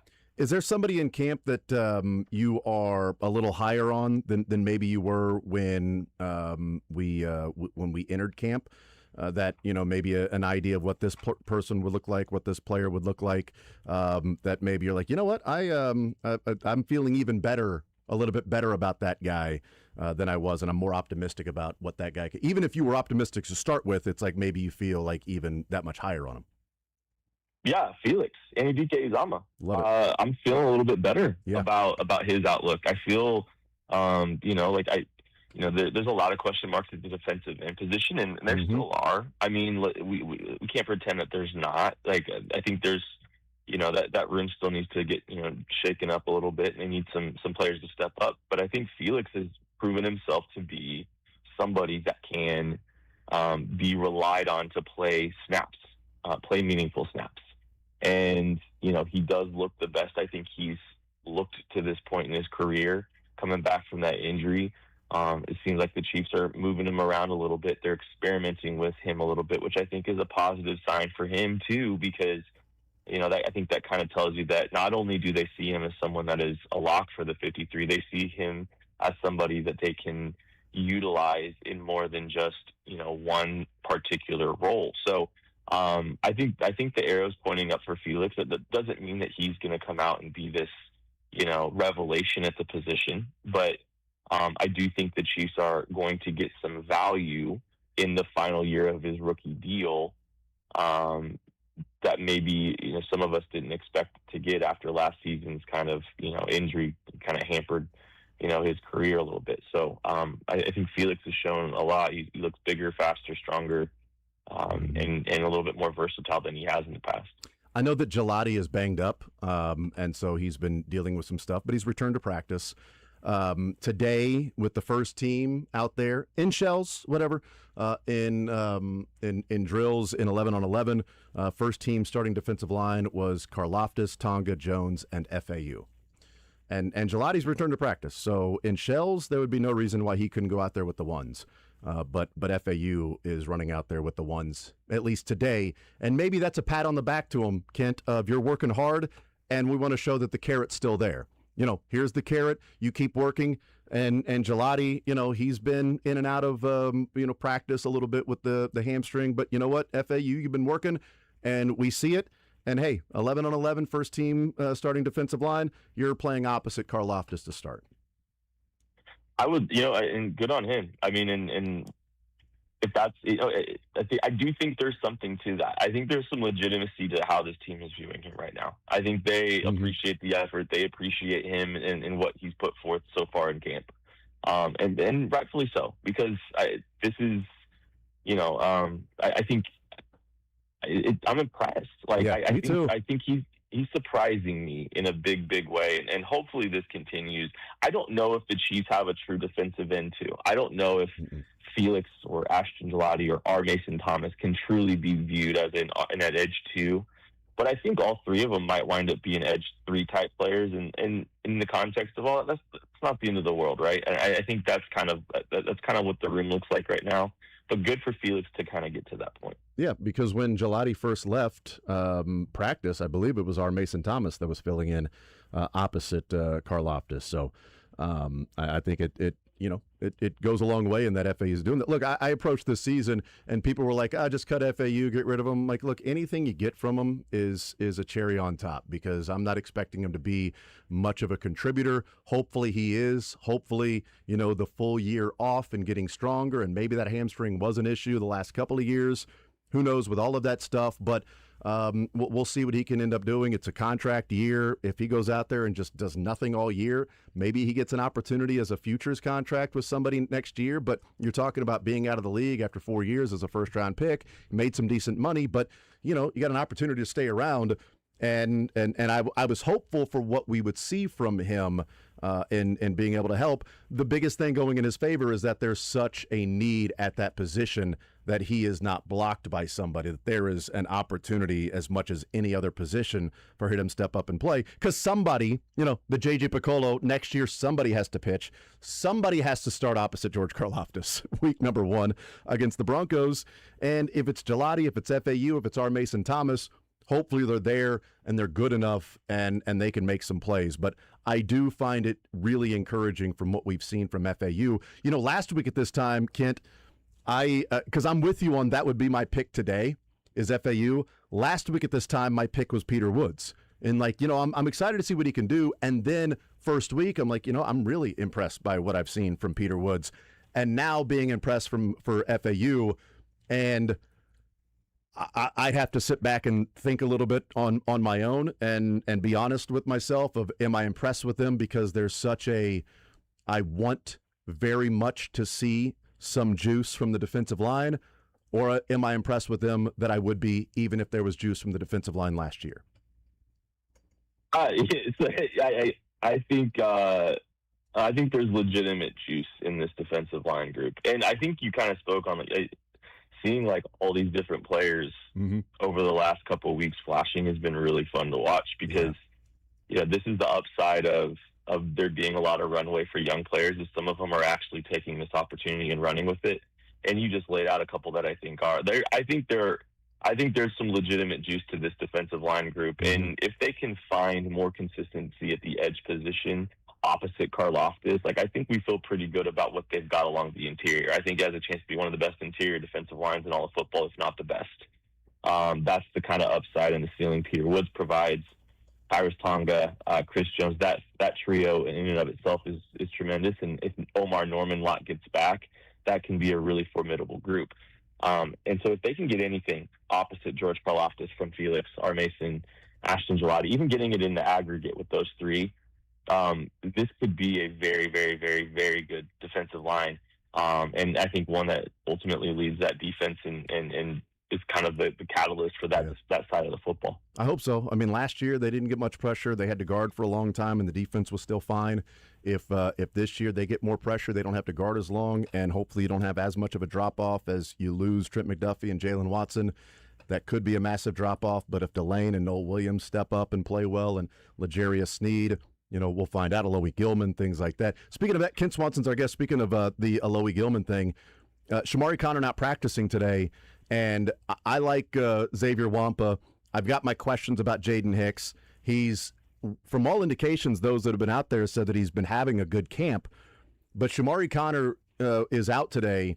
The starting defensive secondary was Mansour Delane, Noel Williams, Alohi Gilman, and then Christian Roland Wallace, and not Jaden Hicks. I found that to be interesting because I feel like Christian Roland Wallace they view still more as that slot/safety, and Shamari Connor was that, but they're moving him more into a specific safety role. That would be where maybe Jaden Hicks would fill in, or Xavier Wampa would fill in. If CRW is there as the first one in for Connor, is that more in your mind what they think of CRW, or is that another sort of question around how they view or continue to view Jaden Hicks? I think it's a little bit of both. I think Chris Roland Wallace is, I think he's a completely acceptable NFL player to this point, and he's shown some ability. He made some plays last year. He did some good things. He's definitely better in the slot than Shamari Connor is. Yes. That's an inarguable fact. But, I mean, Chris Roland Wallace cut his teeth as a safety, too, and as a deep safety. And I think he's got some legitimate ability there. And, a little bit more range than Jaden Hicks, too. Yeah. I think a little bit more fluid athlete than Jaden Hicks. Jaden Hicks is a unique player, right, where you're going to see a little bit more straight line. You're going to see, a little bit more downhill. And I think Chris Roland Wallace operates better from depth, playing top down. So I think there's a little bit of pick your poison. I think with Hicks, I'm not out on him. I think maybe there is some question marks about his ability to, be a every down player. Maybe there's some concern about his ability to, mentally pick up everything. There's been some conversation throughout camp about that. And simplifying things down a little bit for him, making him one position and kind of letting him point and shoot a little bit. I think that's kind of in the conversation a little bit. And maybe they just they trust the menu more with Chris Rowland Wallace, perhaps. That wouldn't surprise me at all, just kind of based on some of the comments over camp. So, I think there's a role for Jaden Hicks. It just might be a role and not something that's, someone that's going to be an every down player for you. And that might be okay. That might be all right. If you can get anything out of Jaden Hicks, I think that's a big win for this team. Yeah, me too. And I'm not out on Jaden Hicks because I had him making my 53-man roster pre-camp. I was going back and forth with Xavier Wampa and Jaden Hicks as to who would be that final spot at safety, but I went with Hicks. But I will say that, it has been, from the excitement about getting him there and him being number one safety on the Beast. He was he might have been your guys' number one or number two safety at the draft guide, the two things that I look at, your draft guide and the Beast. Everybody loved Jaden Hicks. He was there in the 4th round. And then last summer, not this past one, but the summer before when Justin Reed left, we talked with him in Tahoe, and we had just discussed, him leaving. And then he brought up, and he's like, yeah, I'd love to be there, but they're in good hands. Jaden Hicks is a star waiting to get him. Like, Justin Reed went out of his way to start talking about Jaden Hicks. And it just hasn't. And maybe that's why, I was so excited and the expectations were so high that Steve Spagnuolo, Dave Merritt, Justin Reed were all seeing what this kid can do. And then it just never really happened last year. And it doesn't seem to be happening again this year. So somehow, some way it went from this guy's about to take off, and then it just sort of stalled out in the car. It just stayed right there. Instead of hitting the NOS, it just sort of hit a governor more than anything. Kent Swanson is our guest. I want to talk about the offensive side. So we've been having this conversation about Khalil Benson and Jalen Moore. Trey Smith out with the hip. Luckily, after seeing a specialist, no big deal. It's a short-term injury, but he is still missing practice. Khalil Benson in at right guard and Jalen Moore at right tackle. What do you make of this with Benson moving to right guard and Jalen Moore filling in at right tackle with Trey Smith out? And by the way, that has been the first team in every team period with Trey Smith out. Yeah, fascinating development. Seeing Khalil Benson basically treated as a best 5. Yeah. That's really what it feels like, is that they view Khalil Benson as one of their 5 best offensive linemen. They like the versatility that he provides, and kicking inside and playing on the interior was kind of a surprise. I think it's that whole side of the offensive line. It's fascinating right now with Trey Smith's injury, and then how they're shuffling these two. I will say, I think I've liked Jalen Moore a little bit more, what I've seen at the right tackle spot, than Khalil Benson. I said the same thing earlier. I'm in agreement. Yeah, I think we both have sort of seen the same thing, but go ahead. No, I think that's been kind of interesting. And I think we had the conversation last week that, if it's close, maybe that if it's close, maybe they're just rolling with the rookie undrafted free agent that's going to be under contract for a few years, that, they can develop and give an opportunity to see some live reps. But, I'm interested to see what the rotation looks like when it all is all said and done. But I do find it quite interesting how they view Khalil Benson, being willing to move him away from the tackle spot and move him out of that position to kick back inside. Like, they're putting so much on his plate. They're giving him so much opportunity to play football for this team. And it doesn't matter, they're putting him in the front of the line, and he's treated as a best 5, and that's kind of surprising. And it remains to be seen whether or not that is a good thing or not. Yeah, exactly. I'm with you. We'll see if it's a good thing. I hope that when we look back, we're like, man, Jalen Moore is pretty damn good, and they still went with Khalil Benson because that's what some of the clips show. And again, training camp's taking place during my show, so not being able to be out there and watching and everything. But the clips, when people are showing, Patrick Mahomes dropping about to pass, and they're showing the connection to the wide receiver, I know that's going to be what most people are viewing, and that's going to get, the Twitter interaction is like, here's the dime to Cyrus or Taekwon or whoever. I expect that to happen because it's Patrick Mahomes, and so I look at that, but I'm also looking at the offensive line. What does Benson look like at right guard? In fact, there was one of the plays where it was Mahomes to, I think, Taekwon, and it was Khalil Benson, Chris Jones one-on-one at right guard, and Khalil Benson won, which was great. It was one rep, but hey, against Chris Jones, that's pretty good. But watching all the different clips, Jalen Moore just looks the part at right tackle more than I've seen from Khalil Benson. So we'll find out what it means. But I'm with you. Like when they moved him down to right guard, Kent, my reaction was I actually thought it was more of a positive for Khalil Benson because they don't like to create two holes when they have one to fill, but they also like to say we're putting our best five out there. And Jalen Moore doesn't play guard, hasn't played guard. Khalil Benson has some experience playing guard. And so they put him on the right side for Trey Smith. They're keeping him on the right side, not moving him back and forth, left tackle, left guard, right guard. Keep him on the right side. And so to me, he's one of their five best. And when Trey Smith comes back, then they go back to their five best, being Khalil Benson at right tackle. Does it show any lack of faith in the Chiefs for Caliendo or Norzad or Hansen in the fact that Khalil Benson, a tryout guy that has been working at pretty much primarily right tackle, is the first one in at guard when somebody goes down? 100%. I mean, I think, and I think you look at Mike Caliendo, he was a late signee. He kind of was like, well, he's there, he's here, he knows the system, but minimum, let's sign him. I mean, like, I think the timeline that the Chiefs signed Caliendo, the contract he signed for, I think tells you all you need to know about Mike Caliendo's prospects and what this team thinks about him. And they're not beholden to playing him in any real capacity. They're keeping him there. And Hunter Norzad, I think has flashed and shown some good moments. I don't know, they clearly would rather put Khalil Benson out there than him, though. I think that's pretty telling. And Khalil Benson, like, credit to him, but also, like, this guy has desirable measurables. He's got a desirable frame. He's got good athleticism. He's got a lot of experience. I think he started over 30 games. Like, he didn't go drafted. He didn't get drafted, and I understand that. But also, like, he's kind of proven that some of those things that existed with him as a player, the profile mattered, even though he wasn't considered a draft pick this year. What his experience, his athleticism, his size is showing up and allowing him to play at a level that is earning the opportunities as he's playing, against NFL caliber players. So, those players, Hunter Norzad, Mike Caliendo, cannot boast the arm length. Yeah. They cannot boast the frame that he has.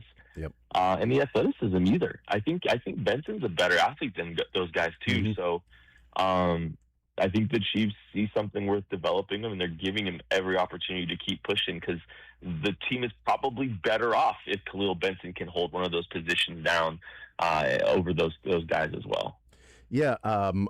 When a teammate gives somebody a compliment, it's expected, but there are certain compliments that I think stand out. And Kingsley was asked about Khalil Benson and mentioned the things that you did, like athleticism. It just, he's so athletic. But then he said, his strength is crazy. Well, when an offensive lineman, when a big dude like that, when strength is a part of it, looks at you and goes, his strength is crazy, then, okay, the guy's strong. That's a strong dude. That's an ox if he's in there when an offensive line is giving you credit like that. Saying, oh, he's a good player, really excited for him. Everybody's going to say that about every player, and they may hate him. But that's a little bit different of a compliment. Kent Swanson is our guest. All right, what do you want to see on Saturday, Kent? What will you be watching for, knowing that it's going to be a lot of the backups and it's first preseason, all of that stuff? But what'll be on the agenda for Kent Swanson to pay close attention to Saturday? I think it's really hard to pare down to a few things. I think there's a couple. With Benson, with Cyrus Allen, it's them playing, but it's also how much they don't play. When do they get off the field? When do they get shut down? I think is a pretty important thing to be paying attention to, just because I think that kind of tells you where they sit within the pecking order. I think that's going to be something of note. The defensive end group, I'm excited to see, the entirety of the defensive end group and seeing them play. R. Mason, if Ashton Gelati does play, and Felix, I think that's going to be a pretty big one. I think that in the safety room too, like Xavier Nwankpa and Deshaun Singleton, can either of those guys kind of break through and kind of find their way onto this roster as well? And then one last one, the Garrett Nussmeier experience. Yeah, like we have it and this is the champagne problems of Chiefs fans. But 10 years ago, Nussmania would be a thing right now. We would all be paying attention to how Garrett Nussmeier is doing. Is Garrett Nussmeier somebody that's going to be, saving the Chiefs from their woes at the quarterback position over the course of their, existence? And everyone's paying a ton of attention to the young quarterback. He's at a really quiet camp. I'm excited to see him go out there and play. He's made some good plays. He's had some good throws, but no one cares because Patrick Mahomes is the quarterback of this organization. So, it could be really fun to see, the Nuss bust out there and playing a little bit, getting some reps. Yep. So I'm looking forward to see him as well. Yeah, me too. I love the part about Benson and Allen. When do they leave the field? It gives you an indication of that as well. We'll see.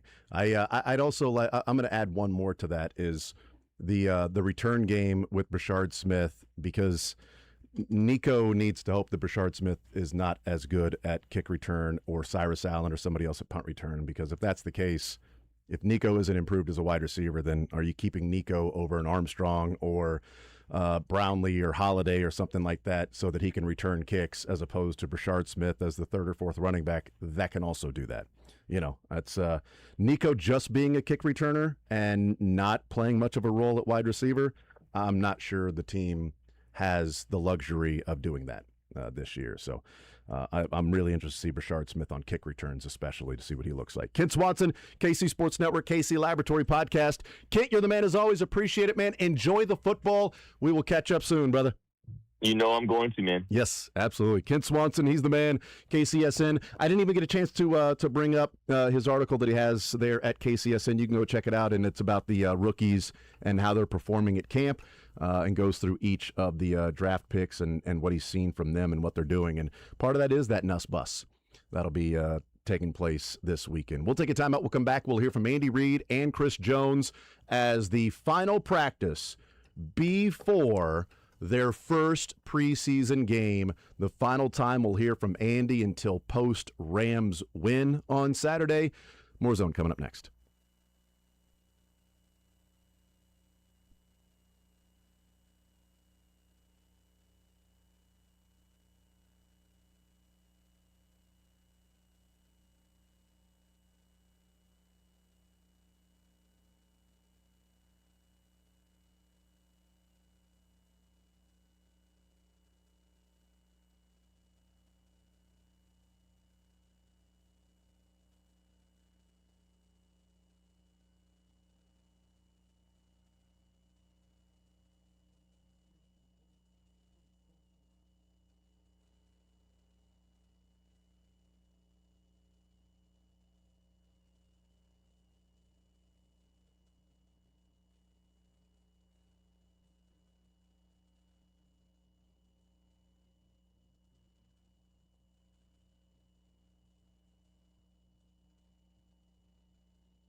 All right, we continue right here on Sports Radio 810 WHB. Thank you to Kent Swanson joining us. Interesting point there that I loved when I asked him what he wants to see on Saturday. If you missed that, go check out the podcast. But it was a point that I hadn't thought of, but it is definitely something to look at and watch for because it does matter if we're talking about how the Chiefs view certain players. He said not only watching for Khalil Benson and Cyrus Allen, but he said I'm watching for when do they get taken off the field? Are they out there with the ones and then 2 series and now Benson and Allen are out of the game and they're treated like that? Is Benson kept in the game at right tackle for second and third string just to keep getting reps? Is Cyrus Allen in there in the third quarter and maybe the fourth quarter? It's an interesting point of when do those guys leave the field? Because that will tell you what they think of them right now in the first preseason game of their careers. I like that point from Kent Swanson. Let's hear from Andy Reid and Chris Jones as practice wraps up, final practice before they get out there on Saturday against the Rams. Here is Andy Reid. All right. The fellas that didn't practice today were Chamari. Chamari banged his knee, and so we gave him a little time there for that thing to calm down. Jimmy Holiday didn't practice, and then Trey Smith, L'Jarius Sneed, and Tranquil. Everybody else was out there rolling, and it was good work. It was a 10-10-10 period, so it was non-contact. Guys that might have been in a yellow jersey weren't in yellow jerseys today. And then Cater has a little soreness in his ankle, so we kept him out also. Look forward to the challenge of playing a team actually coming up here with the Rams, and so being able to compete against somebody else, and it should be a good test for our young guys to get out there and have an opportunity to play. So the way the rotation will go is Pat won't start or play, and then so it'll be Justin, and then Nussmeier, and then Chris will take it from there. So. And we'll just see how the reps go as we work through that. All right, well, that time's yours. Do you expect maybe more starters than usual will be out this week than maybe you typically do? No, I wouldn't necessarily say, but we'll see. We'll see where it goes. Matt? I wanted to ask you about, it seems like coaches this year will have the opportunity to delegate someone else for challenges. Is that something that you could see yourself doing, or do you think you'll still make those calls? Yeah, so I've got a guy in the box that I talked to. So I basically delegated it to him to know, we've got technology up there that you can use. So I'll probably still do it, but that's not a real big deal. Yeah, just because he always making that decision about the replays and everything. Yeah, I communicate upstairs. So. You may be holding on to this, that's fine, but do you need to see the starting offensive line, just considering you have Benson and Moore there? Yeah, I mean, listen, there's a chance they get in and play. How much, I can't tell you that, if at all. Good question, though. Good question, though. Thanks, Andy. Oh, that's good. A quick one from Andy Reid. It's kind of like a Fast Friday from Andy Reid that we get. Okay, so a couple of points on what we've talked about so far in the show. We talked about Connor being out, banged his knee. They let that thing calm down a little bit. We said first team with the nickel corner was Jaden Kennedy, who's been running with the second team mostly. And we said, well, it wasn't Cater Kohu. Interesting. I hadn't seen anybody list that Kohu was out and wasn't practicing, but Cater Kohu held out today because of an ankle. So that makes more sense as to why Kennedy was the first one in at the slot corner. And then Andy also said, as we're talking about, we started the show with Mansour Delane, not in a yellow jersey. And then Andy says right there, a group that might be in a yellow jersey, they weren't because of 10-10-10. Today. You son of... Who are you talking about, Andy? Don't just say a group that might have been in a yellow jersey. It's only been quarterbacks and Delane. Are you saying Delane would be in a yellow jersey if it was not a 10-10-10? But also last week was a 10-10-10. He was in a yellow jersey too. Yeah. Last Thursday, same thing. They had pads Monday, Tuesday, Wednesday. Easier, as what did Justin Fields call it, more of a mental day. Easier day on Thursday. Delane still in the yellow. Then they had padded Friday, Saturday, yellow. Off on Sunday. Padded Monday, Tuesday, Wednesday. Still in the yellow. And then 10-10-10 today, he's in a white jersey.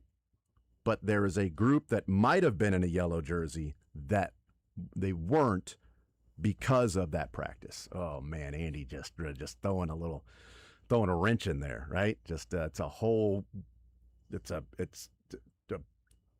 bucket of a barrel of great fresh apples, and he just threw in a rotten bad one. You can spoil the whole bunch. That's what they say. So we'll see. Is that what you're going with now? I guess. I don't know. We're talking about bushels and bunches and barrels of apples. Sure. Why not? Asked by Matt Derrick, does he think this go around preseason game number 1 that there might be more starters out and sitting? And he said, we'll see, but wouldn't necessarily say that. Khalil Benson and Jalen Moore, asked about them, and he said there's a chance they'll play. How much, I can't tell you, if they play at all. Which is a real treat. It's like this is college football and you're going up against... why are you being so stingy here, Andy? Just if they'll play, what they haven't decided yet? They're going to wait till Still thinking about it Saturday morning. They'll go through warm-ups, game time decision for warm-ups, see if they're ready to go. Yeah. Game time decision. You're going to go test out the ankle, the leg, anything. You're just going to test out who he's going to start at a game time decision. You just said you're going to be very vanilla against the Rams, and yet you're still giving nothing away. Or maybe I will give benefit of the doubt on this. Maybe with the off day tomorrow they put the final touches with the coaches together on who's playing, how long they're playing, who's in there, what they really want to see, what's the importance, and then tomorrow they put the final, here's the actual plan for everybody playing. So, hey, there's a chance they'll play. How much, I can't tell you, if at all. And then maybe tomorrow is when it's Andy Heck, Andy Reid, EB. Just trying to think. Who's the offensive coordinator? What's his name? It's Eric Bieniemy, folks. EB, just the guys coming together and saying, no, let's see him. No, we're good. We don't need Jalen Moore. We don't need to see Benson in there. We don't need to see Benson in there if he's not going to be playing next to either Trey Smith or Creed Humphrey. Who knows?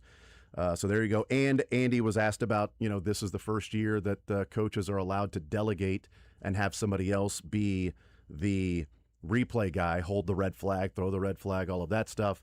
And Andy said, we got a man in the box. That's what he said. It's weird. He'd turn into Alice in Chains, Lane Staley right there. Covered in the Travis Kelce would say it. Reviews. And he said, but, basically he already does that and delegates to him. And he said, but I'm going to keep the red. Well, I'll keep it myself. But it's a little bit like the Royals and the police and how awesome he is, typically. And they just wait and hold on. Oh, challenge. I guess that's what Andy does as well. But I think if there's somebody that their entire job on the sideline is challenges, and they're just sitting there on the sideline, whatever it might be, or in the booth, and it's like Andy doesn't have to, I don't know, how does that work? How does the communication work between Andy and, as he said, the guy in the box? Is it that guy in the box saying, challenge, Andy? Is Andy talking back and going, hey, take a look at that. Do we need to challenge this? What are we doing here?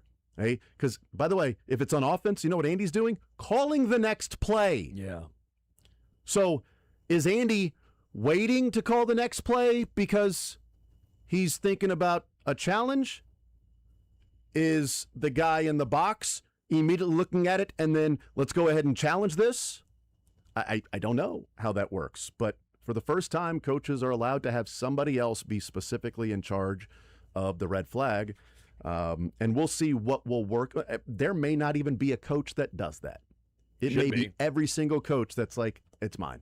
I'm the red flag There guy. legit should be someone whose job is that. Yeah, I agree. Totally agree. Your entire job is replay, and if you get it wrong and you don't replay, if it's a big play, we got some issues. We got some problems. That's your job. They got a get back guy. You can't get somebody to call the the challenge. You got a get back guy. They should get back that replay guy. Get back guy, red flag guy. Come on.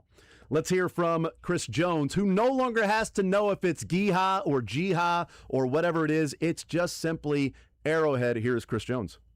We're all dealing with the heat, man. You got to battle through it. And mental toughness. That's where it's created out here. You're going to repetition, back-to-back days of practice with pads on. I think it's more so building mental toughness out here, so in the game won't be so effective. Chris, Pat is going into his 10th year now. You've been here the whole time, along with just two other guys, Travis and James. I guess, what do you remember just about the early days of him taking over and how it's kind of led to what it's led to? Memory lane. A lot of adversity at first when I got here. And then championships, and then a little more adversity, and hopefully and then championships. But just Patrick specifically, like how did you feel like that changed initially, and just kind of the culture and everything? We won a championship. That what changed. I mean, anytime you get a good quarterback and able to win with it, I think that changes the dynamic of a team and an organization. So, yeah. There's a moment a couple days ago after the one-on-ones where you wanted to speak to the offensive lineman and the defensive lineman. I just wonder what led to that decision to make that message, and what was your message to your team? Can't talk about it. How important are these days? You talked about it throughout your career about it's easy to talk before camp. It's days like today when you really have to be a leader. How critical are these days for this football team? I think adversity builds character. I've always been a big believer of that. And, with the heat, with back-to-back days, pads on, and, we're kind of tired of hitting each other. These are the days to battle through it. Later on when you get during the season, week 12 or 13, when your body starts talking to you, mind over matter. And I think that's what we're building right now. We've got a bunch of young guys, a lot of guys out of college. So to hit that wall and continue to push is what we're building right now. Reps with Tonga. Just what are your thoughts on him now and what he could do for you on early downs this season? I'm glad he's on our side of the ball. I actually was found at Tonga when they played the Denver Broncos, how he was resetting the line of scrimmage. And, it's lucky how life works, man. It's the cycle of life that we was able to acquire him to our D-line. And, he's a great asset for us. And, we were able to utilize him on first and second down. Also, your evaluation on Deer Blades. What do you think of him so far this camp, and what has he impressed about? He's strong, a young bull. I think for him, just pulling it all together, he has the skill set. He has the he has the power for it also. He's strong as an ox, but and he's willing to learn. I think a lot of these guys, they're coming from college, being one of the top guys in college, and being humble in yourself and being willing to learn and being a sponge. I think most importantly, that's what he is, and I think he's going to contribute to this defense a lot this year. Across the league, you see some stars not playing preseason. Andy hasn't said who's going to play other than Patrick's not going to play. But what do you get out of preseason games and just matching up against somebody else? Why play the starters? I mean, it's so much risk you're taking to play the starters at preseason. I hope Coach Reed be like, starters don't play. But also it's getting reps, repetition. We've been playing against each other. It's good to get repetition, but I don't want to play preseason. I'd rather not play, but if I do have to play, I'm going to buckle up. Anybody else? I was going to say, it's different, too, when you're going against a team that doesn't play its starters. Yeah, so the mentality is like, I want to play against their starters. You know what I mean? I want to play against, the guys that's going to be starting on Sunday because, you like to weigh yourself out, where I'm at, where I improve, and give me your best talent. So it kind of can change the dynamic, but anytime we get on that field, you got to give your best. All right, there you go. There's Chris Jones. I'm glad that last part was brought up by Matt Derrick because, why play the starters? Why risk it? Him saying, I don't want to play in the preseason. But then asked about, does it make a difference in the fact that it is a Rams team that doesn't play their starters at all in the preseason? And his point of, I want to play the starters. If I'm out there, I want to go against the starters. And I think that's a good point. Like, if you're out there just against backups, I mean, you're getting some reps in, real football as opposed to practice. You're hitting somebody else. You're going up against somebody else that doesn't know your moves, your technique, things like that.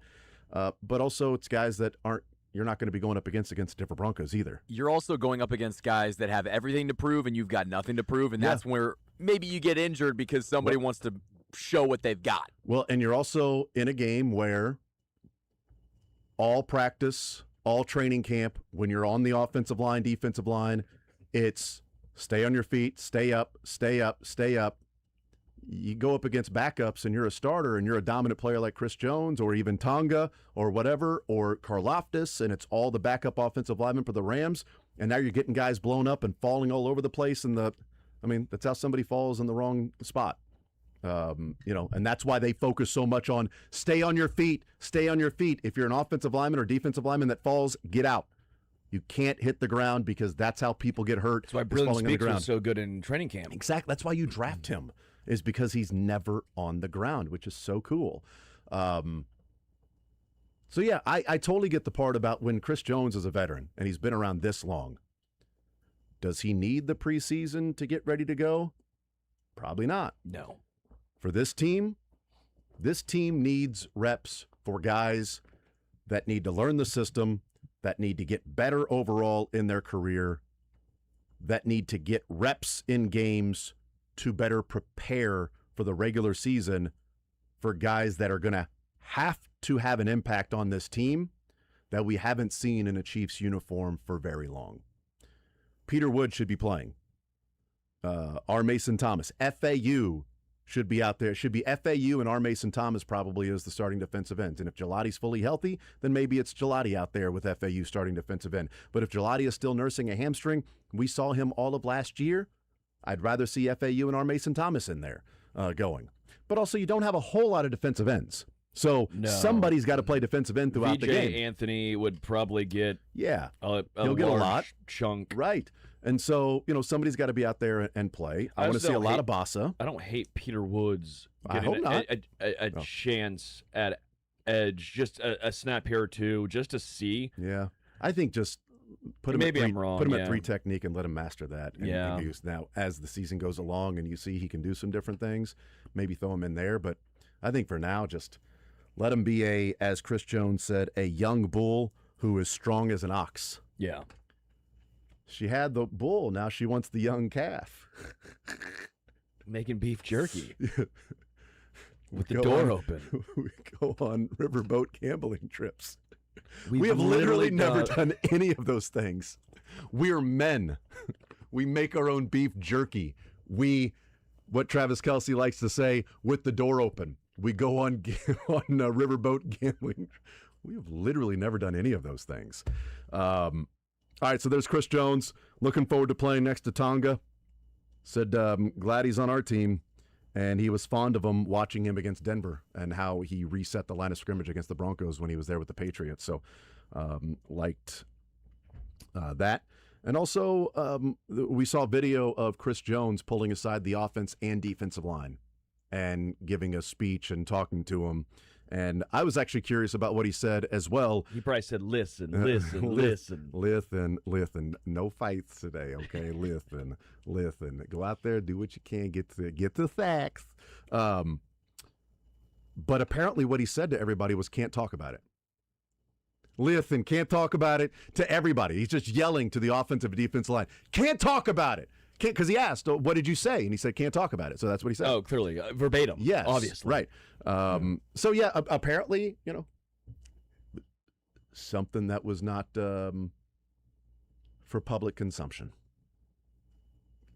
Whatever he said to him. I don't know. My thought at the time was, hey, let's go bust your ass. Stop with the fighting. Stop with the BS. We're teammates. Work to the whistle. Work, get better, go hard, suck it up with the heat, but get back and do the next rep. Stop wasting time. Well, even said, you get a little tired of hitting each other. Yeah. I mean, right. I also prefer this than inter team or what's it? What do we do? The conjoined practices. Yeah, and combined practices. Joint practices. That joint. You guys are smoking. No, the joint practices, which Andy doesn't do because of all the fights. Always. I don't think it's a bad thing to see some fights at practice. I agree. I don't think it's a bad thing. People at all. overblow that Yes. aspect of training. I mean, I think it's a bad thing if you've got guys throwing punches with helmets on. That's sure, dumb. yeah. I think it'd be a bad thing if it's the same guy continually doing it, and now it gets to the point of now you're interrupting practice, and you can only be out there for a certain amount of time. And if we have lost 5 minutes because we've broken up fights and you're the main culprit, you've got an issue going on in this particular practice. But it's Kingsley, FAU, Walker, Gilman.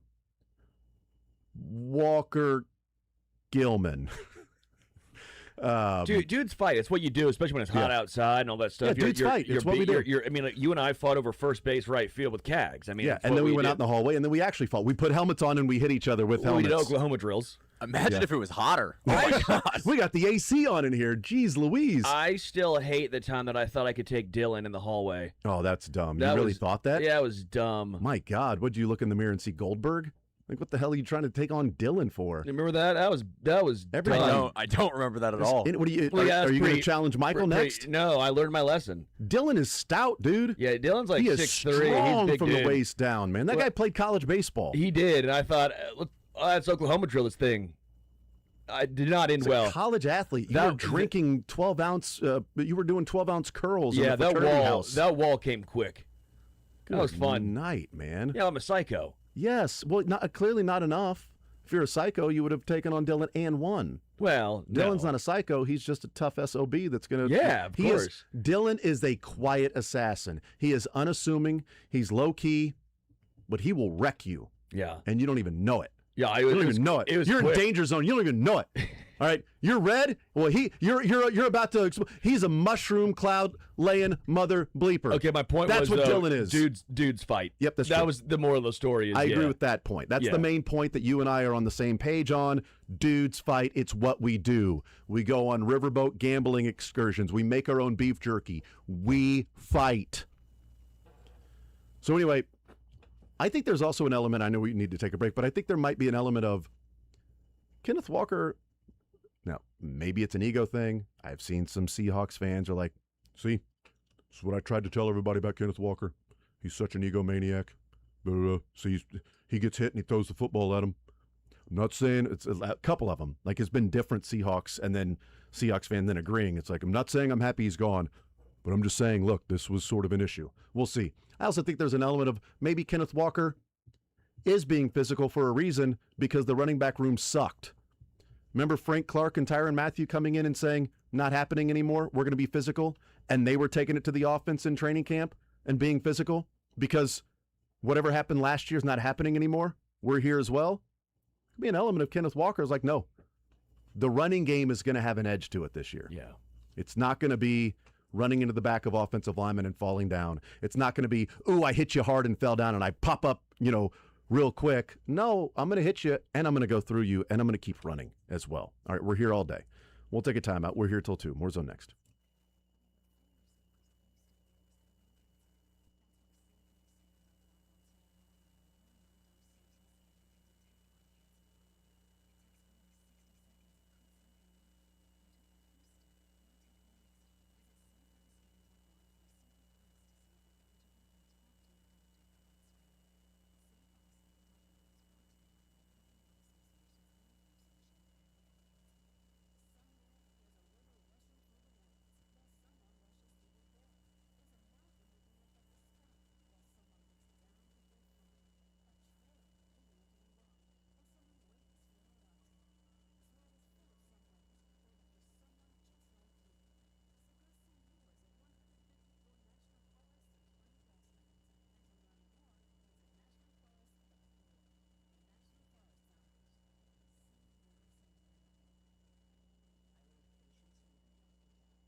All right, on the other side of the break, we will get back into the list, Dan Orlovsky's rankings and traits. We talked about that earlier in the show, but going through and adding up all of the different categories,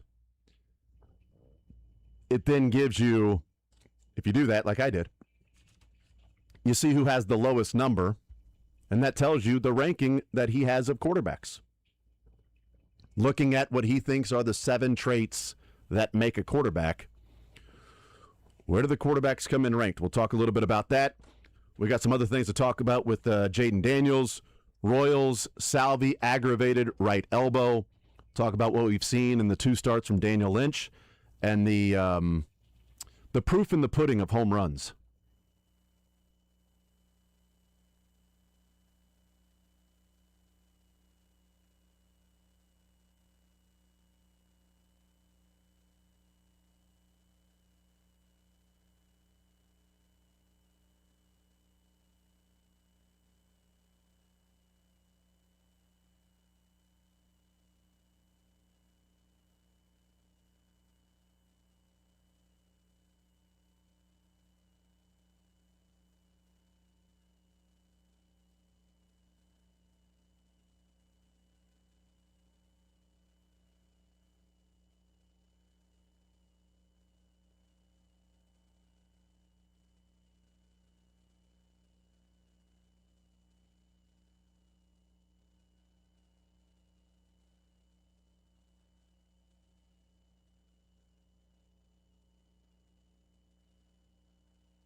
All right, we'll continue right here on Sports Radio 810 WHB. Jason Anderson with you, Sterling Holmes, Michael Darcy. We head up until 2 o'clock. We've got Sports or Leisure coming up in the 1 o'clock hour. Fact. $25 to Johnny's Tavern. We'll be giving away with some Sports or Leisure, getting a sports and a leisure question right in a game we have appropriately named Sports or Leisure. Sports or fiction? That's right. Sports, fiction, and tomatoes.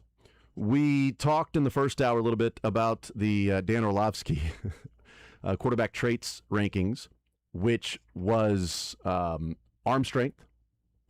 It was accuracy, which accuracy was more ball placement, which is interesting. They call it accuracy, but he specifically says there's a difference between accuracy and ball placement. It's just where can you place the ball? Yes. Your ball. That's right. Do you throw it? Is the receiver never truly considered covered, as he says? Mechanics, decision-making with the football, not without the football. That's different, apparently. Decision-making with the football, pocket presence, second reaction ability, and rushing ability. And there was also one called the dumbass list, and it's for people who make dumbass lists. And Orlovsky was one. It was him one, Barnwell two. Well, Barnwell didn't make a list, so that'd be tough for him to fit the category of the dumbass list. He didn't make a list, but still, I get you get the point. You get the point. You know what? The point has been gotten. Okay, it's already been gotten. So we look at all those traits and we add up all the numbers. And what I did was, to try to make it as fair as possible, everybody that was unranked, you got an 11. I don't know what other way to do it to try to figure out who has the lowest score to see who he ranks 1 through 10 in his best quarterbacks. I could have told you the easiest way of doing this. What's that? If you're 1, you get 10. If you're 2, you get 9. 3 all the way down. If you're unranked, you get 0. I mean, it's sort of the same thing as everybody gets a 0, but everybody gets 11. So it ended up being the same thing. And then at that point, you do the highest. But this one being the lowest, I think it would come to the same thing. It's just flipping the numbers. So flip those numbers. Are you going to flip them? We talked in the first hour, and if people didn't hear it, I asked the fellas to tell me who the number 1 quarterback was. And then I said, we'll get to the rankings 1 through 10.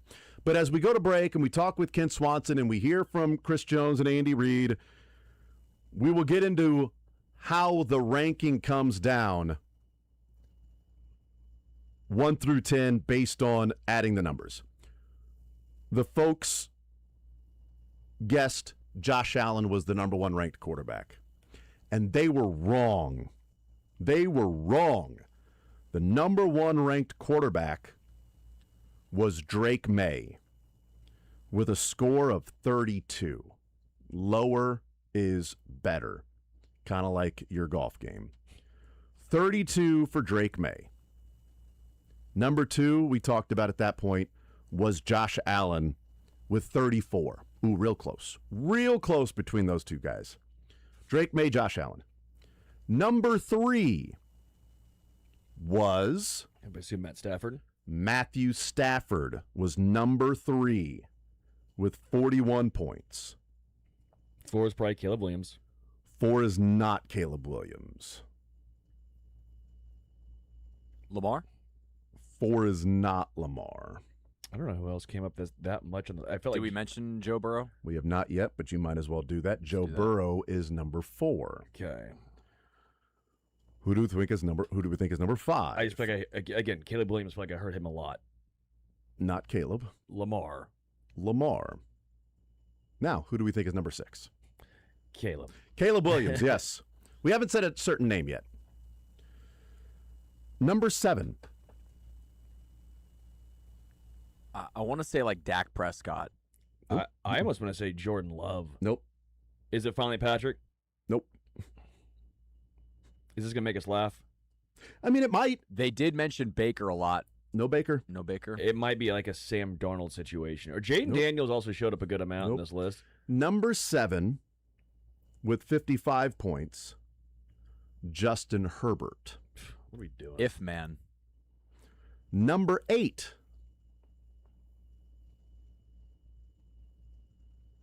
Is it one of the ones we've said already? It's going to be like Brock Purdy or something ridiculous. Could be Pat. Finally, is it Patrick? I mean, it could be. I don't know. I'm not saying it is. No, I don't think it will be. Patrick. Sam Darnold. Wow. Number 8 with 56 points. Number 9 with 57. A fellow by the name of Patrick Lavon Mahomes, the 15th. Nice job, Orlovsky. Number 9 ranked quarterback if you add up all the traits. Number 10 is Dak. And then tied, the next 4 players are all tied with 59 points. So in whatever particular order, I don't know, they're all tied here. Goff, Love, Purdy, Baker are all tied at what would be the 11th quarterback. I think Tony Romo, under the influence, can make a better list than Dan Orlovsky. Probably, yes. There is only one quarterback that was ranked in all 7 categories. Only one quarterback ranked in all 7 categories. And I'll give you a hint. It's not one that would have been my first 2 or 3 guesses. So you can make your first 2 or 3 guesses and throw them out the window. Based on the list that we have so far? Like, would you have guessed Drake May? Based on how the 3 Yes, because he ended up number 1, okay. So it's like, who's ranked in all 7? Like, he doesn't have one ranking that he's unranked. He's number 1. Caleb Williams. Not Caleb Williams. For some reason, the list feels like it loves Caleb, so I was like, I'm just going to keep rolling with it. Drake May had 1 ranking, and it was, let's see, wasn't arm strength, wasn't ball placement. It was, oh, come on, load, dog. Let's go. Not that one. Oh, he was unranked in mechanics. He was Drake ranked May in was. low dog. Lamar was ranked in mechanics. Lamar was ranked in obviously scrambling. I think it's Lamar. Mhm. Lamar Jackson, the only quarterback that showed up in the top 10 in every single category. When I think of great quarterback mechanics, I do think of Lamar. Clearly. Yeah. Clearly. Right. Ball placement, not just accuracy, but putting it specifically that the receiver is then thrown open. That's obviously Lamar. Every single When category. he throws it, somebody catches it. That's true. That is true. Now, Michael, you had a theory earlier today that we didn't get into, that you said about the rankings here, that you said, well, I've seen maybe an idea as to, how these things came about. I don't know if we were on the same page as something that I saw as well, but Let me go ahead and find that again. does it have to do with like some sort of a connection? Yes. Yeah. So if you were looking for a conspiracy theory, Dan Orlovsky is represented by CAA, and the top 3 quarterbacks in ranking here are all represented by CAA. Drake May, Josh Allen, Matt Stafford are all CAA quarterbacks. Did you know that 6 out of the top 7 are CAA guys? Burrow isn't then, right? No, Lamar can't be because Lamar's his own. Yeah, but So Burrow, Lamar, Caleb, Herbert. Because I just saw it was Allen, Stafford, and May were CAA players, but Burrow, Lamar definitely isn't because he's a LJ. Yeah, he's self-represented. He's representative. It's gonna be May. No, we need Matt Derrick for that. I know. Yeah, it's just all of these. So maybe that's a conspiracy theory. Maybe it's continuing to push the Drake May, the Josh Allen agenda. Matt Stafford came back on strong this last year by winning an MVP. I like those 3 quarterbacks a lot. Matt Stafford had a great year. I mean, I'm not knocking any of those dudes. I think Drake May is a really good quarterback. Again, if I was starting a franchise, I'd take Drake May over Caleb Williams. I'd take him over Dak or probably Jaden Daniels at this point. We've seen 1 year of Drake May, and for full context, and this is not to say that he is not a good quarterback or he may not, or to say that there's no chance next year, no chance we're saying Drake May is a top quarterback. I'm not saying that at all. But in 1 year, he did have one of the easiest schedules that we've seen, 100%, and then had an easier path through the playoffs, and didn't necessarily show up as the reason that they won those particular games. I liked him a little more coming out of college, and we'll see what he looks like this year. Yeah, the schedule's going to flip. I didn't think he had great wide receiver help last year. I mean, we're talking about they had a lot of fine players, but no one was really these stud or star. Well, now he's they got had a 1,000-yard guy though. They had a good rush game. Now they have AJ Brown. No, but they had 1,000 yards last year. Stephon Diggs, yeah, I get it. Well, but now that he's got the full team player in AJ Brown, that's good. I thought what he did was very impressive last year. I don't disagree. And if you watch the games, you're like, okay, he popped. Like Jaden Daniels, I hope he bounces back because Jaden Daniels, I thought was going to be that guy too. Jaden Daniels popped early on in his career. I mean, it was electric and fun to watch. We also, you may not have been on the show at the time, but one of the things that I was watching about Jaden Daniels that and whether this was correlation causation of his eventual injury was, I pointed out that, Patrick will lower his shoulder from time to time, to pick up a third down, to pick up extra yards, to move the chains, or to get into the end zone. Jaden Daniels' rookie year, he was lowering his shoulder after picking up 15, 16 yards, just to show how tough he was. And we were talking about it on the show, and I'm like, he doesn't have to show how tough he is. He's too slight of build. He's taking too many hits. Like people talk about Lamar. Lamar has an instinctual ability to slither through hits. And almost like he's, wearing Crisco like the old Denver Broncos used to cheat. People just slid off of Lamar. Like he would snake through. He would serpentine like he's, Axel. Jaden doesn't necessarily have that sort of ability that when he's getting hit, he's taking some bigger hits. And it's like, well, Lamar's done this and that. Like, watch Lamar run, watch Lamar slip through big hits, and then watch Jaden Daniels. And then also watch Jaden Daniels lower his shoulder for no reason. Like, that's going to come back to haunt him. And maybe Sterling this year, it clicks in his mind of, it does me no good. I'm not doing anything for my team if I'm on the sideline because I picked up 4 extra yards or whatever because I was tough, as opposed to sliding or just running out of bounds, or maybe not running on that particular play if you don't need to run on that play. Yeah, I mean, you went 12-5 in all 17 games as a rookie. You've proven you're tough. Yep. I do think rookie year, you're right. It almost was a conversation of he's slider. But he also heard the criticism of he's too skinny. Can he hold up as a runner? And so I think there was a case where he goes, all right, then I'm going to prove a point. Yep. Well, you proved your point as a rookie. Exactly. Don't have to do it anymore. And you go back into the same thing. We know you're tough, man, but where are you helping your team? Was it when you were being the quarterback or when like Marcus Mariota was the quarterback? Right. Where are you helping your team in Washington win games? I like Jaden Daniels a lot. If I was bouncing back with a guy, I think he'd be a guy I'd take to be a big bounce back candidate. I don't know what's going to happen with C.J. Stroud because I liked him a lot, and C.J. Stroud's now really taken a step, large steps back. But there's that next tier down of quarterbacks. There's so many guys, and who's going to come out in that group?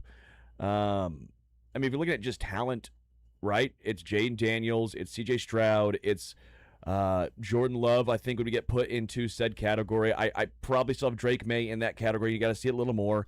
I think Caleb Williams is still in that category. Who's the guy that steps up and consistently does it? Because we've seen almost all those guys do it for at least a year.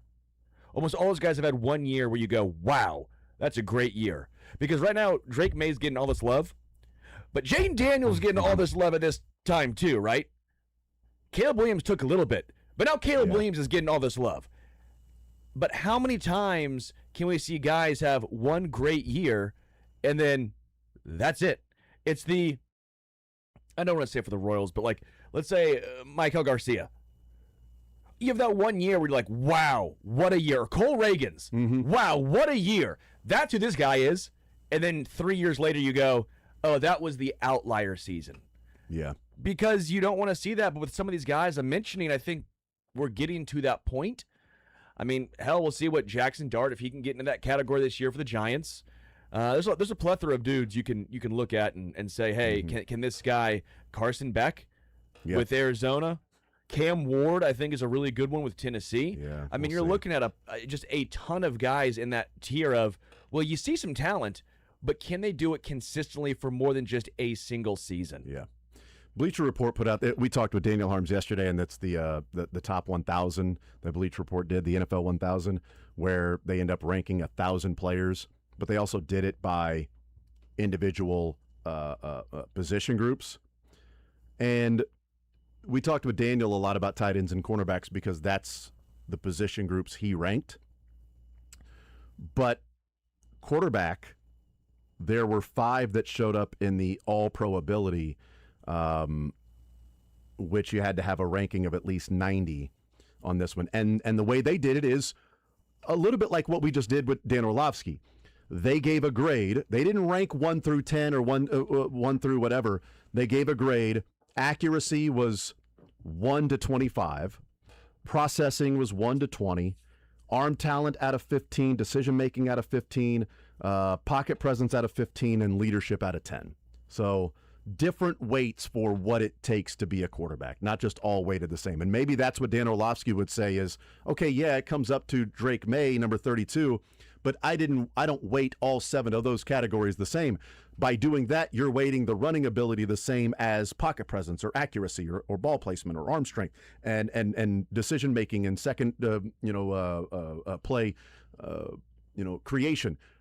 He may say, like, I wouldn't do that. So I wouldn't have Patrick Mahomes ranked number 9 because I wouldn't make all of those equal. Okay, great. That's perfectly fine and understandable, and I would hope that would be the case. So the way they did it at Bleacher Report was you give a number on, 1 to 25 in accuracy and then processing. Patrick Mahomes in accuracy got 20 out of 25. Processing, 19 out of 20. Arm talent, 15 out of 15. Decision-making, 12 out of 15. Leadership, 10 out of 10. Pocket presence, 15 out of 15. Interesting. He got 15 out of 15 pocket presence, and Dan Orlovsky didn't even have him ranked in pocket presence. I think he has incredible pocket. Yes, 15 out of 15 is maybe a little high. I'd say maybe like 13. Well, no, because if you count him bailing early. Josh Allen is also given 15 out of 15 pocket presence. Matt Stafford, 13 out of 15 pocket presence. Oddly enough, interesting. So they do that, and then it ranks. So they add it all up, and then it spits out a number, and here's where they rank. And number 1 at Bleacher Report's top quarterbacks, when you add up all of those rankings, Matt Stafford's number 1. Sure. Josh Allen, number 2. But then there's a tie at number 3, and it's Mahomes and Herbert are tied at number 3, then Joe Burrow. But at least you go through that ranking, whether I agree or disagree with Herbert being up there, you don't go through the ranking and it spits out Mahomes at number 9. Yeah. There's a little bit of difference when, yes, Herbert is up there because he was given 23 out of 25 in accuracy, arm talent 15 out of 15, leadership 9 out of 10, pocket presence 14 out of 15, decision-making 12 out of 15. How do you do leadership? That's such a tough one to really quantify. I know some of these are hard to quantify in general, but it does feel like specifically leadership. If you're not in the room with these guys, you have no idea. I mean, we think Patrick's a 10 out of 10, but I'm sure Seattle's sitting here going, no, Sam Darnold's a 10 out of 10. Yeah. Right? I mean, trying to see the guys that got, so far it's Stafford, Allen, and Mahomes have 10 out of 10 leadership. Going down here, 8, 9, 8, 9. Purdy has a 10. So yeah, that looks like everybody else is going to be lower. Who's the lowest? Leadership. Well, I'd have to go back. You're I'd fine. have to keep going down. I don't know if you saw a 7 or a 6 or no, because you got to click on the name and then it gives you like so it doesn't rank it and break it up between accuracy to where like Orlovsky's list you got to go through and find it. You just click on the name and it has a drop down where it's got all of the numbers next to Makes it, sense. which is cool. It's easy to navigate. Just not easy to then rank and say, okay, this guy's so you got Stafford, Allen, Mahomes, Burrow, and Purdy are the quarterbacks that got 10 out of 10 in leadership. What does that mean? I don't know. But I would say Patrick is probably up there because he's led his team to Super Bowls, and he's been the guy that people talk about what type of leader he is. And you know what? Travis Kelce yesterday talking about Patrick Mahomes has always been a lead by example guy, but he said now he's becoming more vocal. Like making sure people are doing what they're supposed to be doing. We've seen him be vocal before. Sure. In training camp. But maybe he's becoming more vocal behind the scenes because, he's got more than enough street cred. And now you've got younger and younger guys coming in, and he's 30. He's been around. He's a veteran now. You've got guys coming in going, oh, my God, there's Patrick Mahomes. I cannot believe I get to play with Patrick Mahomes. Like Cyrus Allen talked about that. Jalen Royals last year being drafted, and they showed the draft party, and the family was like, Patrick Mahomes is your quarterback. Like, it's a little different, than it was early on when it was like, oh, this offense is great. Andy Reid, Patrick Mahomes is cool. He's really good. Now it's like, oh, my God, you get to play with Patrick, the 9th best quarterback, according to Orlovsky. We'll take a timeout. We'll come back. We talked about Jaden Daniels. NIL has gone so far. It has gone so far to where now we have a cease and we have a desist. Letters being sent for name, image, and likeness based on a number. We'll talk about that coming up next.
All right, hanging out on a Thursday edition of The Zone, heading up until 2 o'clock. Sports or Leisure comes up in a half hour. We've heard from Andy Reid and Chris Jones. We've heard from Kent Swanson. We've talked about the different developments at practice today with Mansour Delane out of the yellow jersey, Xavier Worthy back, Christian Roland Wallace starting in place of Shamari Connor, not Jaden Hicks. We've talked about some of those things. And Kent Swanson going through things that he's wanting to see on Saturday. I do want to give a quick shout out. Please. One, good job, Darcy, playing the band Tool right there. I'm proud of you. You have no idea who they are. You probably just randomly played that, but Tool. It sounded cool. Great band. And one of the few times you're going to hear me say this, let me give credit to Lawrence for Danny Carey. Oh, I thought it was just going to be somebody named Lawrence. Danny Carey's the drummer for the band Lawrence Tool. of Arabia. One of the greatest drummers in the history of ever. Danny Carey was born in Lawrence, Kansas. Well, speaking of Lawrence, this is some breaking news. Trey White will be returning to Kansas for the 2026-2027 season, according to... I hope I just didn't get... Did you get? Let me check. You may have just gotten... You may have gotten Datum Scheftered. That dude's 27. Who's younger, him or River Ryan? I don't know. Well, they have the Bardwell decommitment happen today, right? That happened last night. Okay, so which correlation doesn't necessarily equal causation. But there was a feeling that maybe it was connected, and not necessarily it was connected that Trey was going to return and therefore this guy had to leave. It was he's reclassifying, and then KU may be out of scratch and doesn't have the cash flow to take care of him. So then he decommits. I think you got it right. Which then could have opened the door to Trey White returning. It looks like from Rob Reinhart. Yeah, that's what I saw. But then I'm like, I don't know who Rob Reinhart is. About that? Not Rob Reiner. Oh, okay. Rob Reinhart. He's at least a what's it called when you have the check mark? Verified. Well, that doesn't necessarily mean anything. That much. There's a lot of people with check marks, man. About 10,000 followers. Seems semi-legit. He's followed by KU guys that I know that cover the team, and I saw it reposted, so that's why I felt. So Trey's getting the 5th year for the players that played 4 years because of the 5-year rule that we've seen those players that have graduated in after the 2025-2026 athletic school year that are getting an extra year, and then Trey White returning? Yes, and this would be different than like a Melvin Council who filed an injunction in Douglas County. This is a very different situation, but wow, could check out. We'll wait for more confirmation, but yeah. I mean, he shot 40% from 3. I mean, it helps. We've talked about spacing the floor for KU, and, although I'd rather have just more of that catch-and-shoot guy for KU as opposed to somebody else that does have the ball in his hands from time to time, because it feels like there's going to be a number of guys that want to have the basketball in their hands to create. So we'll see.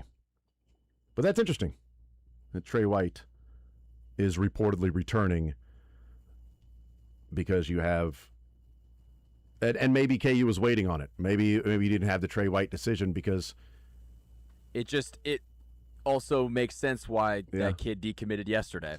But he reclassified and then decommitted. Like, it was odd. I don't. Yeah, like it was like he reclassifies, decommits, because maybe they didn't have the money. But that was the question with Trey White: is did they have enough money at this stage in the offseason to bring back Trey White? Because he was not a cheap player last year. Yeah, but maybe not as worth now. Not worth as much this year as he was maybe last year. Or worth as much in this stage of the offseason where everybody's already spent all their NIL budget. That's a good point, too. Yeah. Which is where I'm like, where's Bardwell going to go? Is he going to go to Kentucky? Because they have all the NIL budget they want. Mark Mitchell's trying to play at Kentucky. Like he's doing the same thing. Like Mark Mitchell's trying to get another year and play at UK. They'd have to pay for him to do that, and they would probably have the money. Maybe Bardwell's doing the same thing. Or maybe there's already a school that's out there that he's going to be committing to, and I just haven't seen it yet. But yeah, if that's legitimate, that's a nice return. I mean, veteran players in college basketball, we know how much that matters. I thought Trey White was very up and down at points last year. At points, I thought he was at times one of the better players on the court for him. I mean, sometimes the engine, because he can do he can rebound, he can guard about 1 through 4. He's a good 3-point shooter. He can handle the ball. He can be a point forward if you need him to be. I like the game of Trey White. The consistency was not there, which became the issue for I think the Jayhawks. But again, he comes back another year in the system.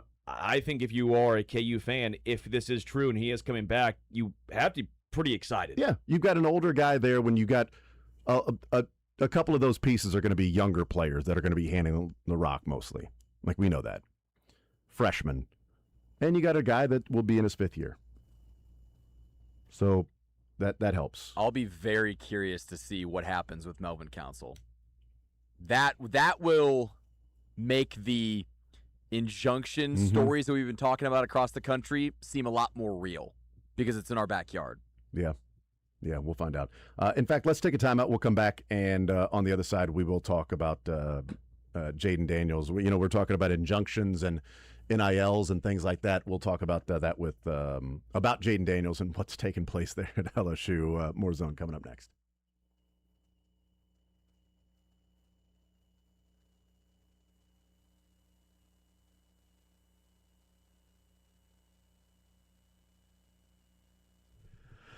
All right, man, if you're out there and you are suffering from erectile dysfunction, don't wait around and see if something will happen or fix itself. Go to Heartland Men's Health. They have been successfully treating men in the Kansas City area, and they tell you sometimes the most difficult thing could be just walking through the door and trying to see what the issue is.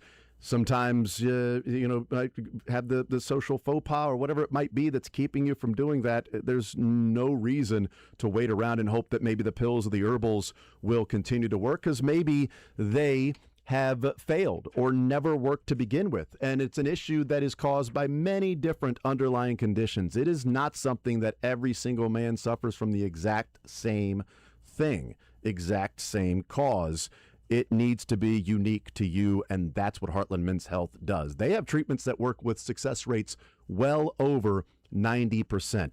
Schedule a consult with Heartland Men's Health today. Your initial visit, it's only $99. That includes a medical consult with a licensed medical provider, a T and PSA test, and if medically advised, a test dose. And if the test dose doesn't work in the office, your visit, it is free. If it does, there you go. They have an expert staff with 3 locations to serve you: Overland Park, Independence between Blue Springs and Lee Summit, and North Kansas City. Call them today at 844-447-6600. Tell them you heard about it right here on Sports Radio 810 WHB, 844-447-6600, or visit heartlandmenshealth.com.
All right, we continue right here on Sports Radio 810 WHB. We got some sports or leisure coming up at the top of the 1 o'clock hour.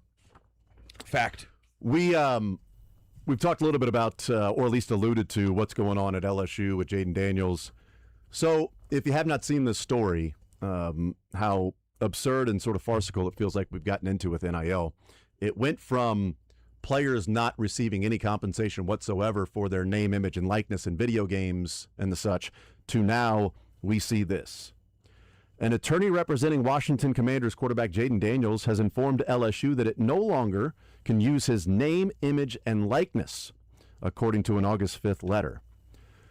The center of the dispute is that the Tigers are allowing sophomore cornerback. What's the name, image, and likeness that they're using, I'm wondering? Like putting his face everywhere around Baton Rouge, selling like Jaden Daniels jerseys, and he's not getting any money for it. Statues of Jaden Daniels. Like, what are they doing with name, image, and likeness of Jaden Daniels? Remember, name, his name, image, an image of him, or likeness, something that would be specifically connected to him, like in the video games. We know that is the likeness of this particular player. You're putting a QB number 5 at LSU on the video game. Who do we think that is? Why was it QB number 9 a few years ago at LSU? Now it's QB 5. Okay, name, image, and likeness, right? The dispute for NIL is that the Tigers are allowing sophomore cornerback DJ Pickett to wear number 5. The jersey that Jaden Daniels wore when he became LSU's third Heisman Trophy winner in 2023. It is the first time a player has worn number 5 since he left the program. Quote, the Daniels family is deeply disappointed and feels profoundly disrespected by LSU's decision to give Jaden's number to another player. Jaden and his family had every reason to believe that his number would remain a meaningful part of his LSU legacy and would be honored and protected in recognition of his extraordinary contributions to the university. Jaden made it clear that he did not want his number given to another player, and he believed his wishes would be respected. His Heisman Trophy winning season and everything he accomplished on and off the field cemented his place in LSU history. To see his number given to another player is incredibly disappointing and feels like a failure to honor the significance of what Jaden accomplished at LSU. So, again, I'm wondering here about the name, image, and likeness part. What's the cease and desist letter that's sent because of name, image, and likeness? It seems really petty. I understand being okay, here's the real take. I think Jaden Daniels is still semi in the wrong, but I also find myself understanding, even if you weren't there long, which is the big thing, and if you compare it to Joe Burrow, which I know people will, because Heisman. Yeah. Well, one guy won a national title, one guy went 10-3. Yep. There's gonna be a difference there. 10-4 and 10-3. That's a massive difference, yep. right? Not 15-0. Yeah, and so there has to be some nuance when you bring that up, but Heisman Trophy winners are very rare. That's your third in a very storied franchise. That's only your third Heisman winner. I understand the thought process of, all right, this is rare. And even if he didn't play here long, he did something that's happened 3 times in our school's history. But then the issue you run into is now it's a quarterback award for the most part. You'll get someone else. Devontae Smith won a Heisman as a wide receiver, but it's very, very rare. I think LSU is semi in the wrong. They shouldn't have promised Brian Kelly. Who would have thought that Brian Kelly would do something kind of schwarmy and go behind the back of your... Well, that's sort of a sidebar conversation of this, is the Brian Kelly, Lane Kiffin aspect of this DJ Pickett. If you're Lane Kiffin, you're like, well, bleep, what do I do? Apparently it was promised to this guy. I wasn't here when Jaden Daniels won a Heisman. I don't know what's going on. I don't want to lose my 5-star commitment to this quarterback. But what's crazy about it is that Brian Kelly promised DJ Pickett in his recruitment as the number 2 cornerback in America. Yes. Pickett's part of his recruitment was he was going to wear number 5. Okay, Sure. great. You can demand that. I want to wear number 5. Brian Kelly promised him on his commitment he would wear number 5. The odd part is that Lane Kiffin is the one that it's allowing him to wear 5. It's his sophomore year. He wore number 3. You know why? Because Brian Kelly didn't honor the promise that he could wear number 5. Which, by the way, it's also funny because Brian Kelly, like, the whole thing, he never seems truthful with anything. It's just unbelievable that Lane Kiffin was asked about it, and he said DJ's number 5, and that was a situation that was promised to him in recruiting here for him to sign here. I've done a lot of research on that with the family and the representatives and the people, so really, I didn't have a decision to make. It was promised to the kid. It wasn't done for whatever reason. I'm not going to get into that. I'm not going to judge something that was done when I wasn't here. But when a kid is promised something to come to a school, he should wear it. So at that point, I don't think that's really my decision. We should honor what he was told. Brian Kelly was then asked about that. You promised it to him. He said, quote, after promising DJ Pickett that if you come to LSU, you can wear number 5, but then not allowing him to wear number 5, said, quote, I just wasn't prepared to do it until we got a full commitment from another Heisman Trophy winner. We didn't want to issue number 9, so you can't treat one differently from the other. So you lied to the kid. You lied to the kid and said, hey, we promise you can wear number 5. Oops, got you here. Yeah, you're not going to wear number 5. Number 3 is available. That should be good enough for you. Where Lane Kiffin is like, so you were promised number 5, and now you're pissed off. And the new coach comes in, and Rudy wants to let Dan Devine know the promise that Eric Parseghian gave him. And so now everybody walks in with their number 5 jerseys and says, I want DJ Pickett to wear number 5 for me, coach. And Lane Kiffin goes, you were promised number 5? Jaden didn't play for me. Brian Kelly promised it to you. You're pissed off? You're unhappy because you have worn number 5 your whole life? And nobody's wearing number 5? Okay, wear number 5 then. If that was promised to you, who cares? I don't blame. It's not retired. I don't blame Lane Kiffin. I think Lane Kiffin shockingly is in the right here. I also think it's easy for him because he's an out because he can blame Brian Kelly. Well, yeah. And so it makes it easy. But I just don't. How's it name, image, likeness? The NIL thing makes zero sense to me. The NIL is, unless they're selling jerseys that don't have but the number 5. But every jersey has like the names now. Yeah. I don't really don't comprehend this. I think Jaden Daniels comes off as petty. Yeah. But I also think LSU they should have had something in place. Because I would say this, if a guy went to Missouri for 1 year, let's say Austin, for some reason, this is hypothetical, let's say Austin Simmons goes to Missouri for 1 year and wins a Heisman, but he's only there 1 year. I'd say retire the number. I don't even know what number he's wearing. I don't either, but my point. Has somebody worn number 10 since Chase? I don't know. I mean, what was Gabbert? No, Gabbert was 11. Yeah.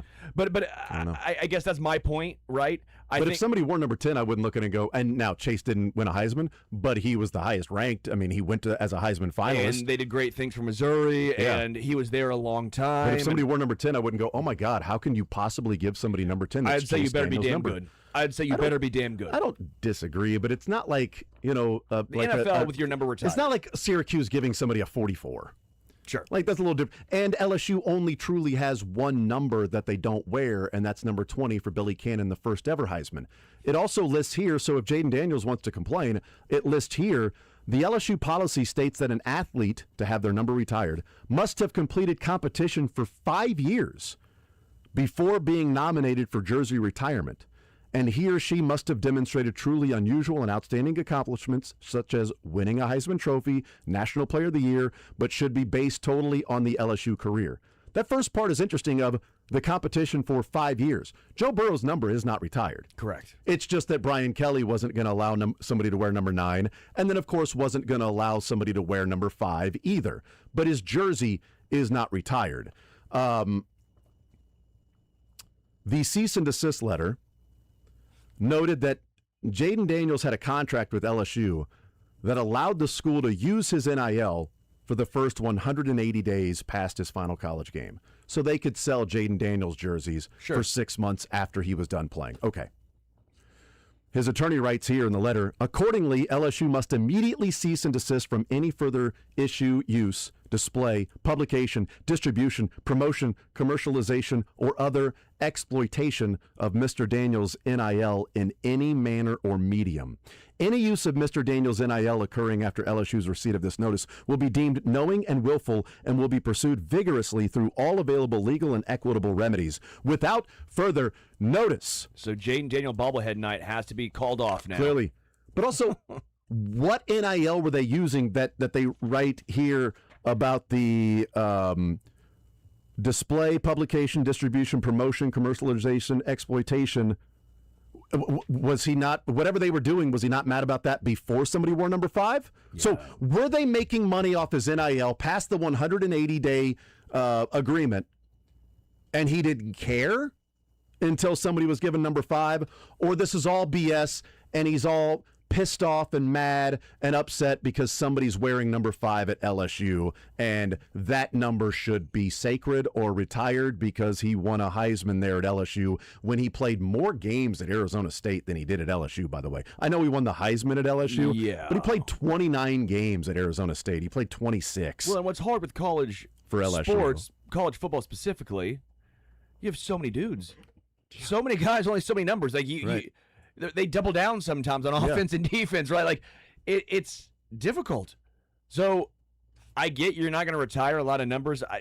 Again, Joe Burrow's different because he won a title. Retire it, though. And he didn't retire it. Somebody could still wear number 9. Nobody has yet, but the only actual jersey that they have that is not worn is 20. Number 20. LSU's policy regarding jerseys that are actually retired, quote, does not preclude a current student athlete in that sport from wearing the jersey number, subject to the discretion of the head coach, end quote. So it's not really a jersey retirement. Yeah. It's just you have your jersey there. Sure. The retired jerseys are like in the stadium. Here are the jersey numbers that are quote unquote retired or will always be connected with your name while another player could wear that number, except for number 20. And that's, to an extent, what they should do.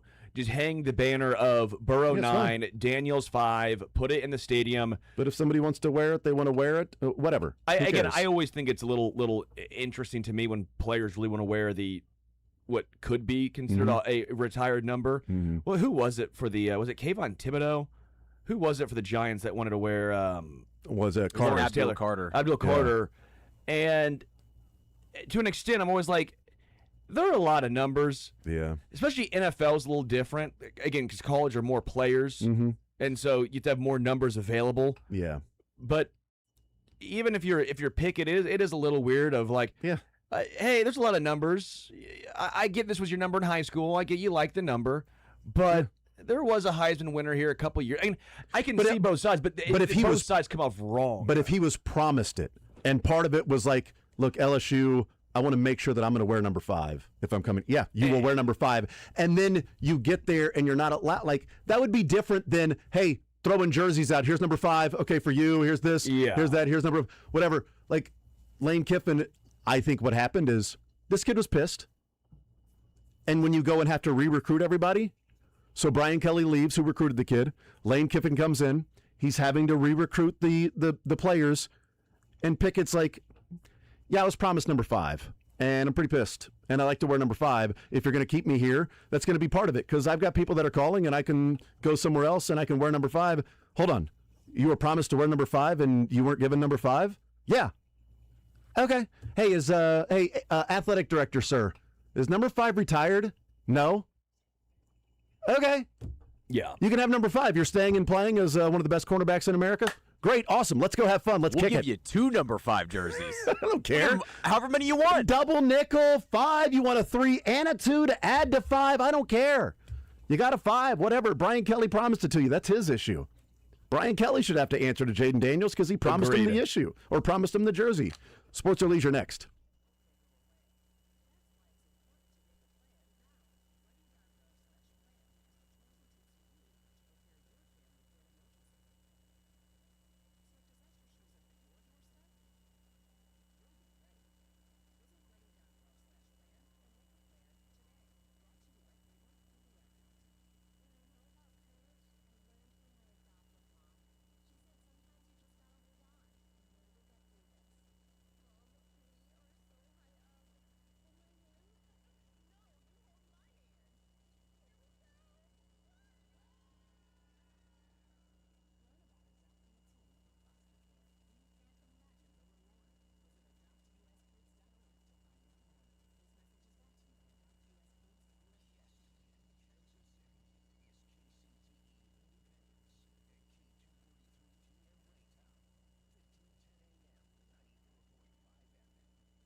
You're into sports, but nothing wrong with a little leisure time.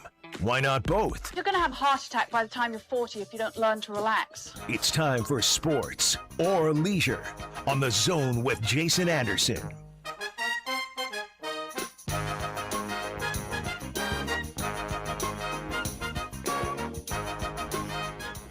All right, time for a little sports or leisure. Thursday, 1 o'clock hour, final hour of the show.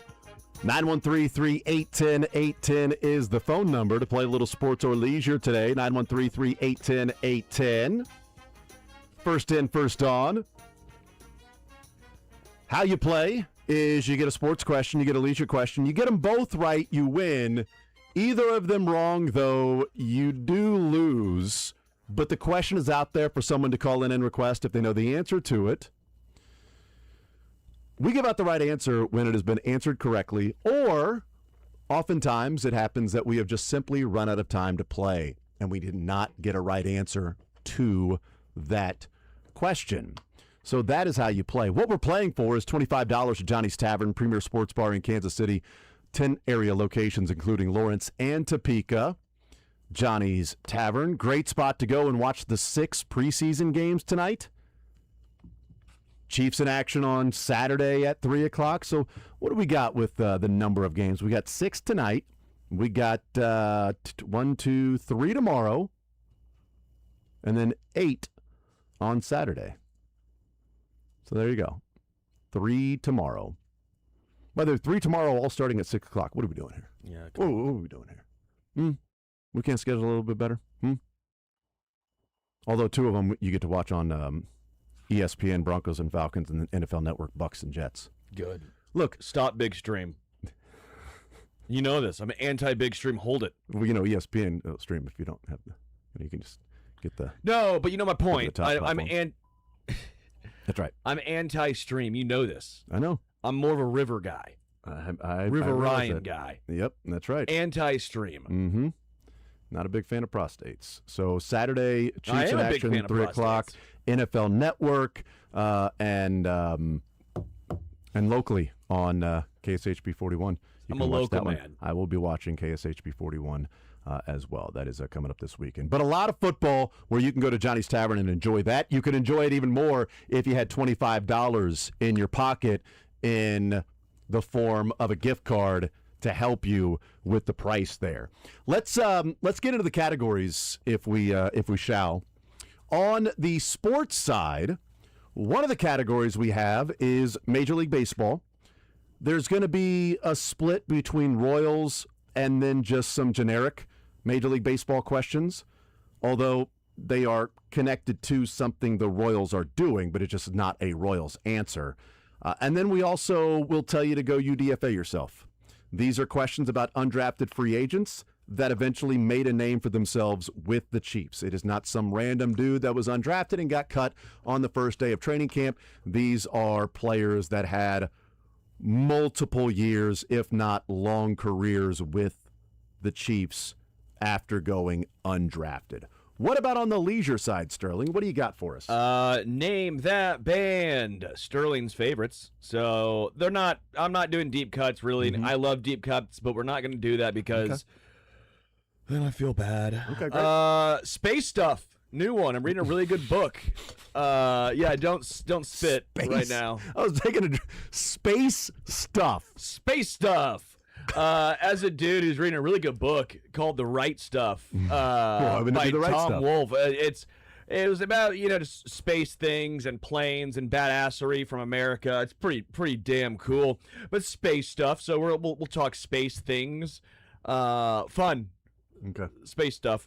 And then space stuff. Not like astronomy and everything, not a specific there. What would be outer space? I need my space. NASA, I love that one. Yeah, like some NASA type space thing. Stuff! Space stuff. Reminds me of Liar Liar when the little kid got the birthday present that he didn't know because his secretary was the one that bought the birthday present. He's like, I'm so excited. And he opened it up and they go, baseball stuff! Baseball stuff! It was like a glove and everything. It's like baseball stuff. Yeah. This is Space Stuff. Space So name that band. Stuff. Space Stuff. I only have a couple left in potpourri, but if you want some potpourri, I got 3 left. Okay. I'm just going to go and so how much do you think you have left of this book? How long do you think it'll take you to finish this book? Oh, maybe this weekend. I'm hoping. cool. It depends on how many beers I have. Great. I'm going to go home tonight and watch the movie, and then I'll tell you how it ends. I don't know there's a movie for it. Yeah, it came out in 83. The Right Stuff? Yep. Starring Ed Harris. Huh. Yeah, it's pretty cool. Based on the book of The Right Stuff by Tom Wolfe. Yeah, it's a great book. Yep. This one's directed by Philip Kaufman. Yep. Yeah. Cool. Clearly related to the Kaufman family. But yeah, Ed Harris is in it. Dennis Quaid. Oh, there we go. There you go. Names you recognize, maybe. Yeah. So I'm going to go watch this, and then I'll tell you how it ends. I need to do a book category I'll spoil sometime. it. Yeah, you can do a book or a movie category. You can do it both. Movies, books turned into movies. A boovie. Movies written based on books. Is it a boovie or a mook? He gives both the book and the movie and says, which one do I like better? It's like fact or fiction. It's like the Rasheed Rice. You got to guess which year was this? Which one do I like better? Was it the movie or the book? Every single answer, Michael, is the book. No, there's a couple. Book was better. There's a couple. There's a couple. Book was better. There's a I think the couple. book was better. Book was better. Stop making fun of my book was better. Large vernacular. Did you hear that segment that The Zone did the other day? Well, I read about it. The book was better. I read the transcript. Book was better. My tremendous vernacular. Okay. Book was better. Stop this.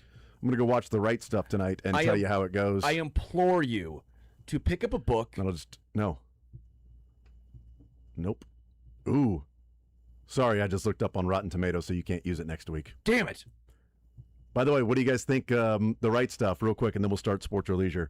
913-381-0810, a little Rotten Tomatoes. The Right Stuff, the nonfiction novel by Tom Wolfe, chronicles the first 15 years of America's space program, focuses on the lives of the Mercury astronauts. Yeah. The film recounts the dangers and frustrations experienced by those involved with NASA's earliest achievements, also depicts their family lives and the personal crisis they endured during an era of great political turmoil and technological innovation. 83%. Critics, what do you think critics gave it, Michael? He said 83. It's a space movie. I'll give it like a 89. Point goes to Michael. 96% Yeah, critics. I told you. It's going to be great. What about the fans out there, Michael? You go first on this one. 65. 90. 90! He won 2-1. What a comeback. Huge. 90%. I have so many people I want to thank. I'm pumped. Let's go right now. I'm pumped to watch this movie now. Told you. I'm watching the movie. Told you. While I'm also, I know ball. You forget this about me. I know things. Yes. All right. Let's go and see if our listeners know about sports and or leisure. 913-381-0810 to the phone lines we go. John leads us off here on a Thursday edition. John, sports or leisure, what side would you like to start with? Well, I tell you what, the space stuff category just is enticing, but let's start with leisure, but I'm going to go with Name That Band. Oh. By the way, John, voice sounds familiar. Were you on the feud yesterday? I was. Maybe one of the best feud players we've seen and heard. It was great. Strategy, the answers. They won. He and Soren won like 270-0 against Todd and Kadal. Hey, John, is this the same John I was in the elevator with? It is. Hey, nice. You're a nice guy, John. Nice dude. Well, man, now I feel like I can do nothing but lose here today. But Okay, so, John, you like classic rock, Is right? this the same John that went to Paseo High School? it is not. Oh, I'll sorry. say Well, no now to we're that. out. Now you got to go. I don't know if I made something up. John, do you like classic rock? I do. Okay, we're going to go with one song off of my favorite album by this band. This song, Snowblind. Snowblind. And also Jack the Stripper / Fairies Wear Boots.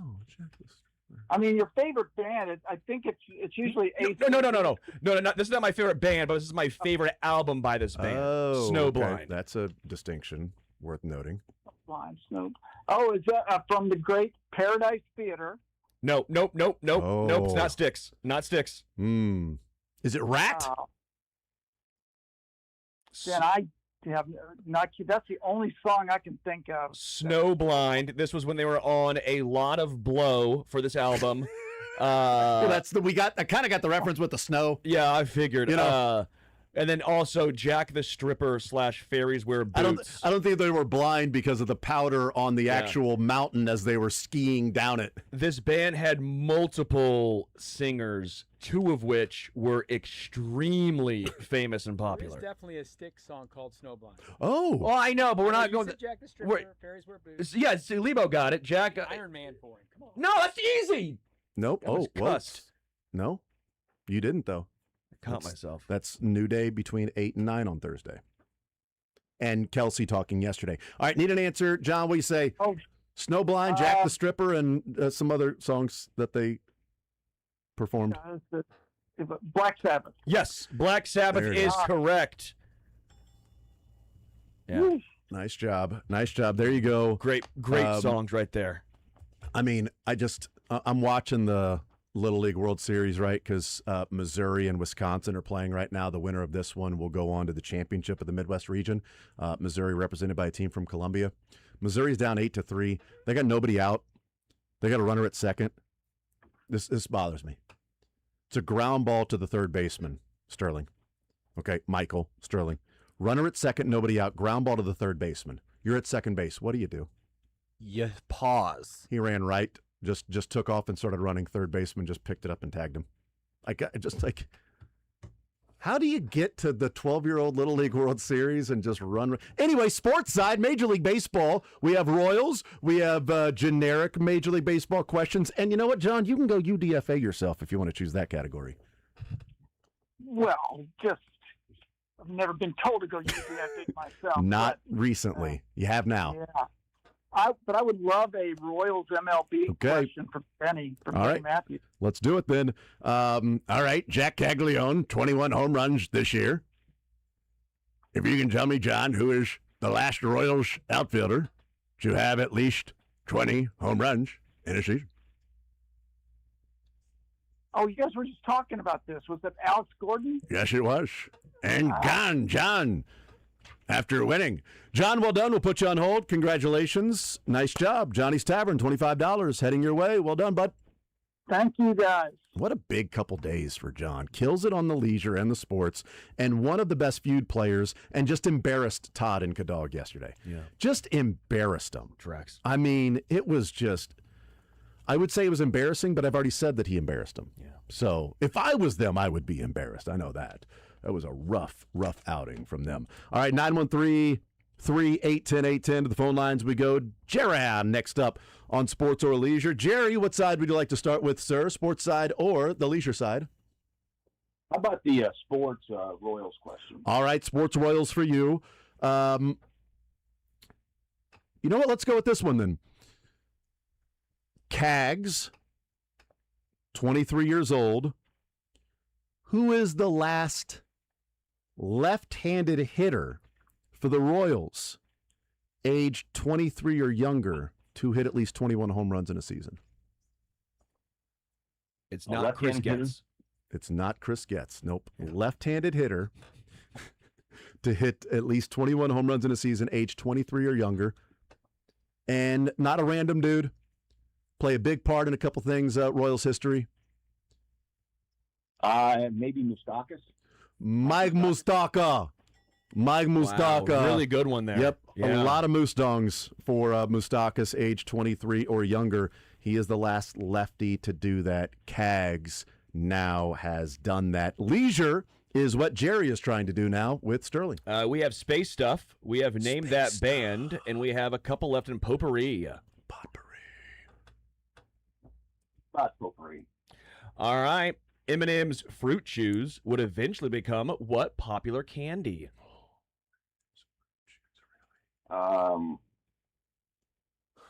Maybe Skittles. M&M's Fruit Chews. I mean, that's a pretty good guess because of the shape. Kind of. That's not it. The shape. How about? I'll give you one last one. It's not Skittles, but I can only give you one more. M&M's. Starburst? It is Starburst. Starburst. Yeah. Nice job. That's pretty good too. Yeah. Yeah. Starburst. I like the guess because of the shape. You know, M&M, Skittles, roughly same shape, right? Yeah, I guess that makes sense. But when I think of a fruit chew, I think of a square. Yeah, but yes, you do think of a lot of squares. L7. Yeah. for you over there. Makes sense. Good job, Jerry. Yeah, it takes one to know one. Jerry, we'll put you on hold to get your information. Congratulations, sir. Well done. That's winner 2 for 2. We are rocketing out of the gates here. Like space stuff. Well, maybe. 913-381-810 is the phone number. Let's go to who's holding the longest. That would be Tim, holding the longest, waiting to play a little sports or leisure. Tim, what side would you like to start with? Sports side or the leisure side? Let's start with leisure, please. All right, where do you want to go, Tim? Music. All right, music. We'll go with Flirting with Disaster. Molly Hatchet. Boom. Bang, boom, in your face. Oh, that is not a strike, sir. I love that song. It's a great song. Love little Molly Hatchet. Yeah. Man, that was Make a you rough wanna call. go. A rough call by that umpire. Expanded the zone there for no reason. 3-2 pitch. They got first and second, 2 outs for Missouri. And 3-2 pitch. That one was very much outside. And the umpire rung him up. It would have been bases loaded. Anyway, on to the sports side. We have Major League Baseball. We have some generic Major League Baseball questions, some Royals questions, and go UDFA yourself. These are questions about Chiefs undrafted free agents that went on to make names for themselves with the Chiefs. Royals, please. All right. Noah Cameron, with his outing of back-to-back starts of at least 8 innings. Back-to-back starts of at least 8 innings. Who's the last Royals pitcher to do that? And let me tell you, he's not on the Royals. Okay. Right now. Is he still playing? He is not still playing. Let me see if he when's the last time he played. 2021 was his last year in Major League Baseball. 21. And that was with the Royals the last year? Yes, he played every single game of his career. Is his last name the same as a famous president? Nope. No, he's played since 21 anyway. Mm-hmm. The guy I'm thinking of. Yep, it's not George Washington. Ooh. This is so. Hey, I'm going to kick myself over this worse than when I didn't get Matt Castle a couple weeks ago. He was. I'll tell you this. He's the same side pitcher. Maybe that was the question. Is that he's a lefty? They're both lefties. Maybe it was the last lefty to throw back-to-back 8 innings. Regardless, it was from the Royals notes. But last. Is he? He was pretty. He has the record for strikeouts too in a game. Boy, that I don't know. That's a great question. I don't know, but he did stop playing in 2021 with the Royals. I'll throw it out there. Danny Duffy. It is Danny Duffy. Well done. I guess I probably should know if that's the case. That game against the Rays, I know that he struck out was it 16? Yeah, it was. Yeah, 16. I have the bobblehead from it. Nice. Yeah. Well done. By the way, Baseball Reference has some random, weird, odd things. Sure. Do you want to tell me and guess? And Tim, you can do this for a bonus question too. What hat does Baseball Reference have Danny Duffy wearing? Dodgers. While he played 11 years in the major leagues with the Royals, every single game he played with the Royals, what hat is Danny Duffy wearing? I assume Dodgers, but there's also a chance it could be Rangers when he tried to do a comeback. He's wearing a Rangers hat. Boom! On Baseball Reference. Give me some credit here, boys. A Rangers hat on Baseball Reference. I'm a nerd. There's no way. There's no reason for me to know that. The Rangers signed him in January of 23 as a free agent. Yeah. Didn't play. Signed him in February of 24 as a free agent. Didn't play. Every single game, every time he played in a major league game, which was 234 of them was with the Royals. Baseball Reference has him in a Rangers cap. It's interesting. It seems like a very easy switch, right? Since we've literally never seen him in a Rangers cap. You can just take a picture of. I wonder what it would look like for Duffy in a Royals hat. All right, we'll put you on hold, Tim. Get your information. Congratulations, sir. Well done. 913-381-0810. Let's take a timeout. We'll come back, continue rolling, get to those that have been holding the longest. Ryan, you'll be next up. Others that are holding, you'll be in line after that. One more Royals-specific question left. We got some general baseball, and we've got some undrafted free agents. We've got a commercial break and more Zone next. You're in the Zone with Jason Anderson on Sports Radio 810 WHB. Forbes asked, and the people answered. Missouri Farm Bureau Insurance is one of America's best insurance companies. Forbes recognizes what our customers have known for generations. We are committed to protecting families and the lives they've built. For auto, home, life, and business protection, call Missouri Farm Bureau Insurance. We've got Missouri covered. Hi, this is Ethan Stark, and if you need to protect your family and all that you've built, call me at 816-781.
Thursday edition The Zone, Jason Anderson, Sterling Holmes, Michael Darcy. We're playing some sports or leisure. $25 to Johnny's Tavern we give away. If you get a sports question and a leisure question right, you win. 913-381-0810. Categories for today. To refresh those, we have one Royals question remaining. We've got a few regular Major League Baseball questions, and we've got the category of go UDFA yourself. Really? That are undrafted free agents that made a name for themselves for the Kansas City Chiefs. So we have a number of those questions as well. 913-381-0810. Reset the leisure category, Sterling. We have named that band. Yeah. We have space stuff, questions about space and stuff.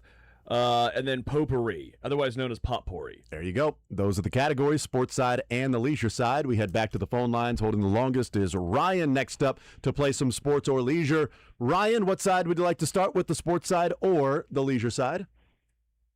I will do the sports side, please. All right. Do you want the last Royals question? You want a regular Major League Baseball question, or go UDFA yourself?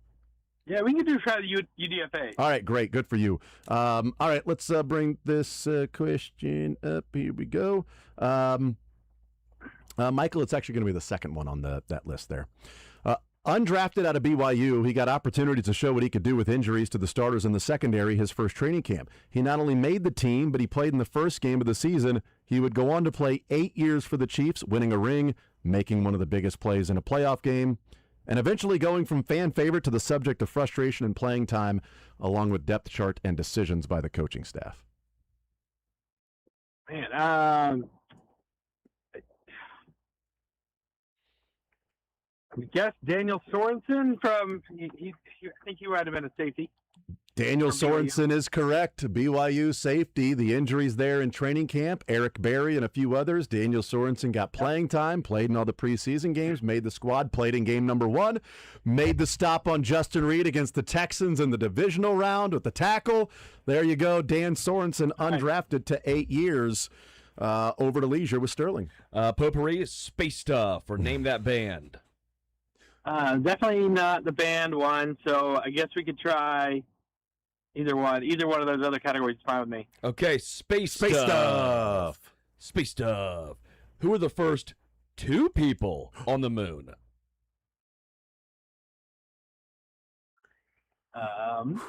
They're the 2 most famous ones. Well, the 2 most famous ones? I would assume so. Neil Armstrong and Buzz Aldrin? Correct, yes. Those are the first 2. Neil was first, and then 19 minutes later, Buzz Aldrin. By the way, I believe Buzz Aldrin is still alive. He is like 96 years old. By the way, I mixed those two. I said Buzz Armstrong. Yeah, that makes sense. Yeah. Dumbass. And Woody. Woody and Buzz Armstrong with Slinky Dog. Hey, good job. See? Space stuff. It's fun. Would have also accepted Mork as the answer with that one. Ryan, we'll put you on hold to get your information. Congratulations, sir. Well done. Thank you so much. How about that? $25, Johnny's Tavern, given away again. Space stuff. Buzz is semi-lucky because normally you only remember the first one, right? Mm-hmm. Like, it's pretty lucky that it was 2. Is that right? Like, you remember those 2 pretty obviously. You're like, oh, those 2 guys. Yeah, that's true. Imagine like the 7th person and then you're like, I don't really care. The moon had already been tainted at that point. Is that right? It had been run through and walked through, and footprints everywhere, and flags, and golf, and everything else. They actually had like a flag football game up there at that time. They played a little baseball game, a little wiffle ball, a little stick ball up there on the moon. It was ridiculous by the time the 7th guy got up there. Let's head to the phone lines to play some more sports or leisure. Cajun next up on Sports Radio 810. Cajun, sports or leisure, sir? What side are you thinking to start with? Sports or leisure. Let's do space stuff. Yeah. Space stuff. Space stuff. All right. We just found out the first 2 people on the moon. Well, who was the 7th? Who was the first American in space? Because the Russians got to space first. Yeah, but they got there with like a monkey or something. No, Americans actually sent the monkey, the chimpanzee up first. I'm just saying. Ham. We beat them all. The chimpanzee was named Ham. Oh, that was the first. Did you read about that in a book? Yeah. You can either name the first Russian or the first American in space. Sam Shepard. Oh, not Sam Shepard. I'm thinking. You're close. You're really close. Alan Shepard. Alan Shepard. Yes, nails. Sam Shepard is on the right stuff. He plays Chuck Yeager. Yes. I saw the movie and I read the book. And look at which was better? Cajun. Which was better, Cajun? Yes. Movie or the book? Well, you know what? The movie is great, and a book is just there's so much more detail to filling in. But yeah, I just for the time to invest in it, watching the movie is a pretty good synopsis of the book.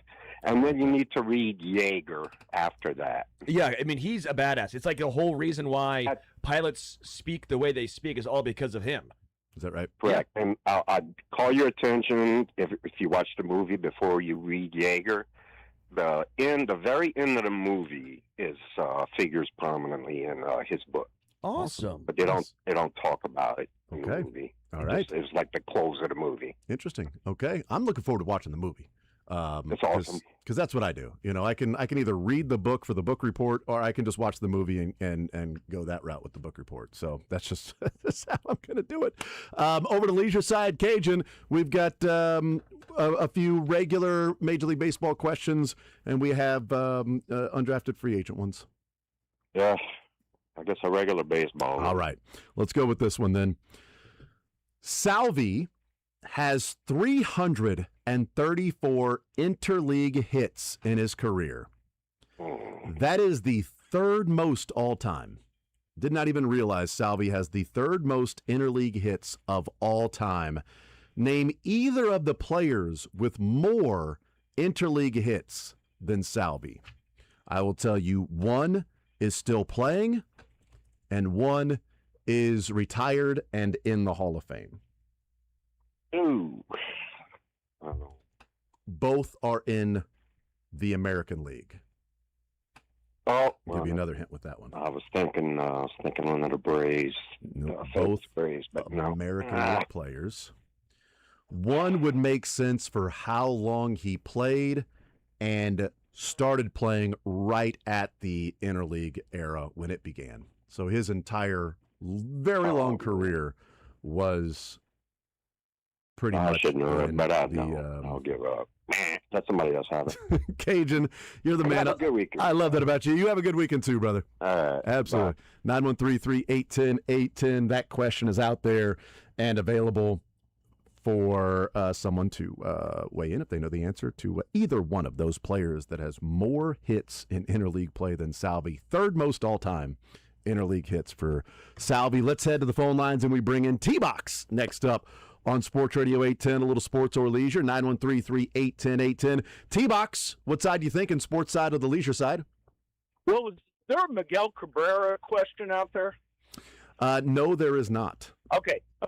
Well, let me tell you guys a quick story. I haven't called since July. Okay. Early August, I was down in Wichita, going to a concert in Wichita and Oklahoma City, and went down to this metal store, and what do I see but a Johnny's sign?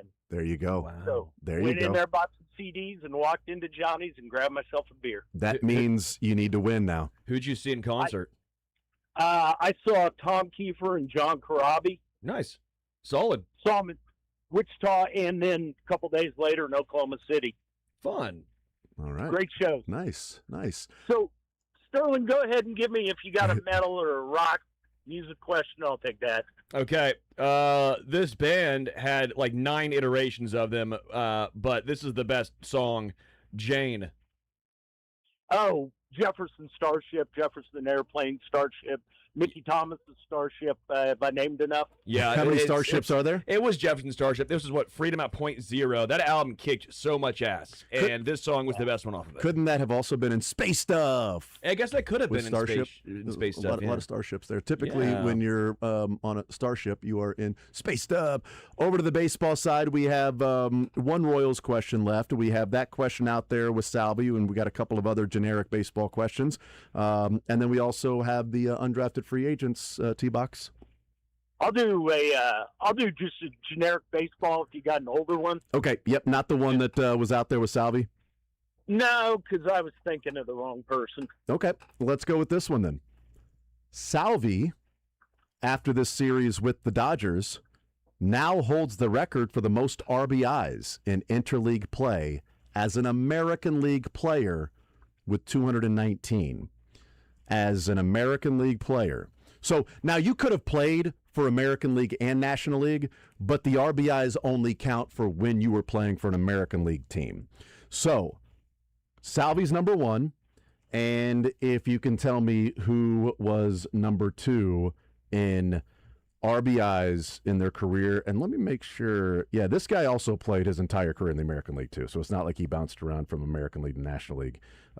So he played a long time in the American League, and he is now second in RBIs in interleague play behind Salvador Perez.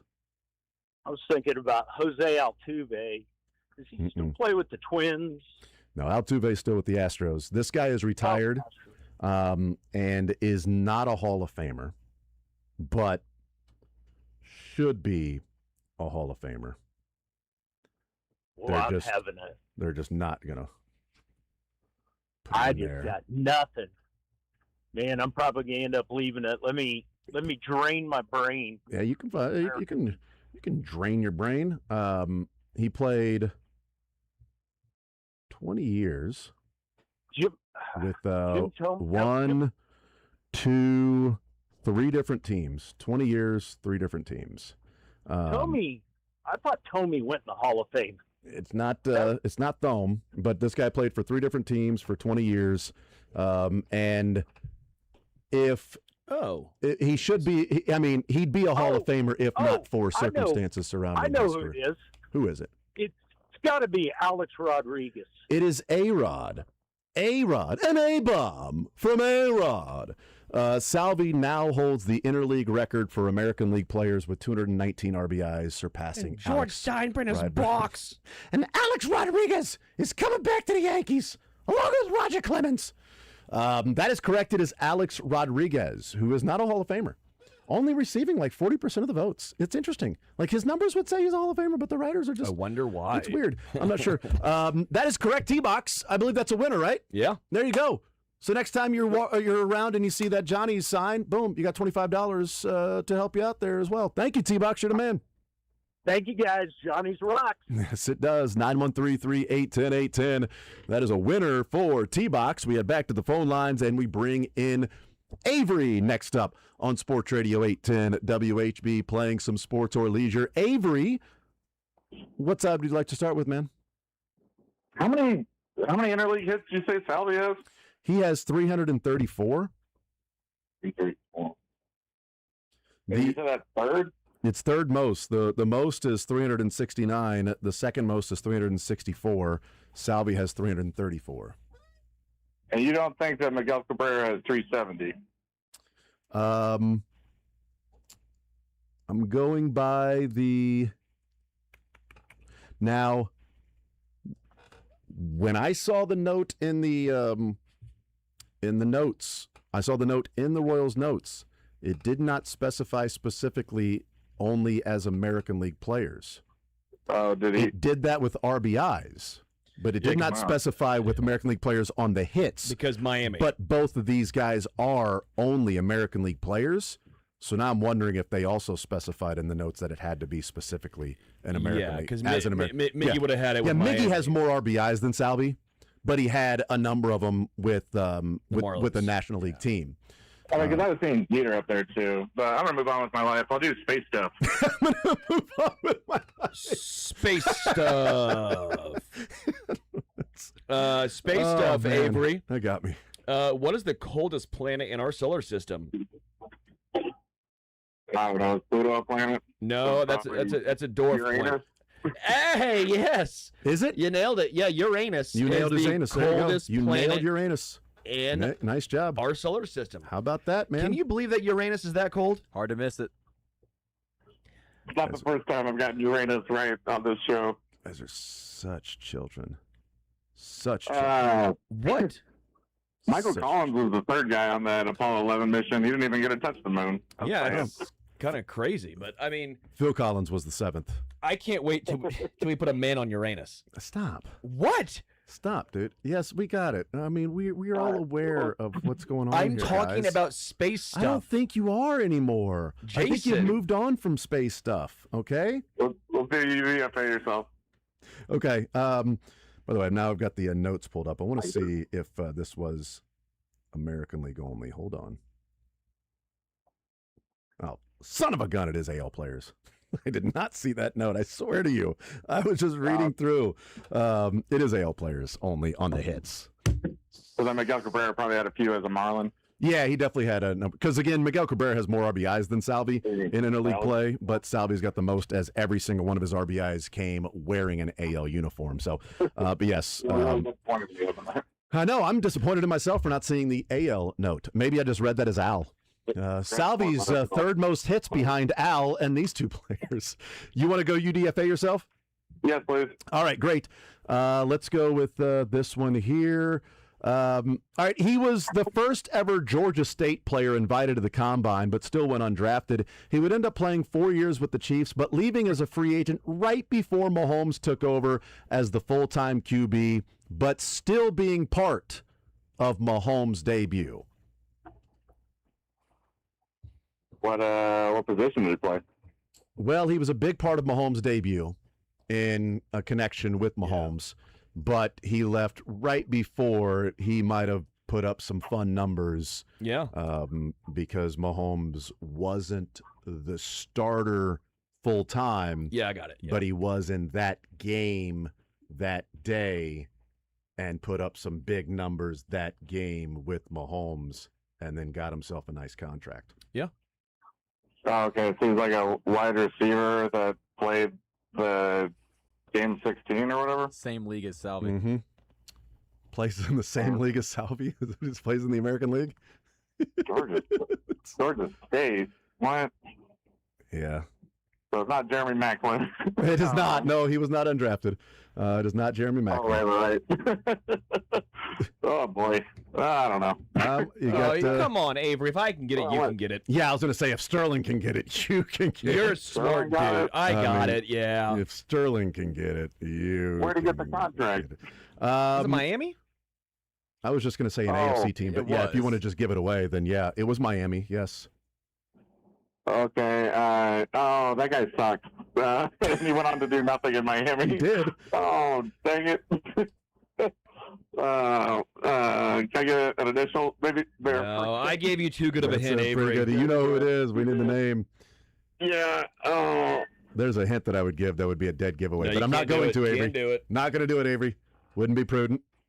Wouldn't be prudent. Not going to do it. Well, I'll text it in after I get off here. I'll remember it in a second. I love you guys. Have a good day. Love you too, brother. There you go. That question is out there available, 913-381-810-810. Let's go to the phone line. Shane is next up. Okay.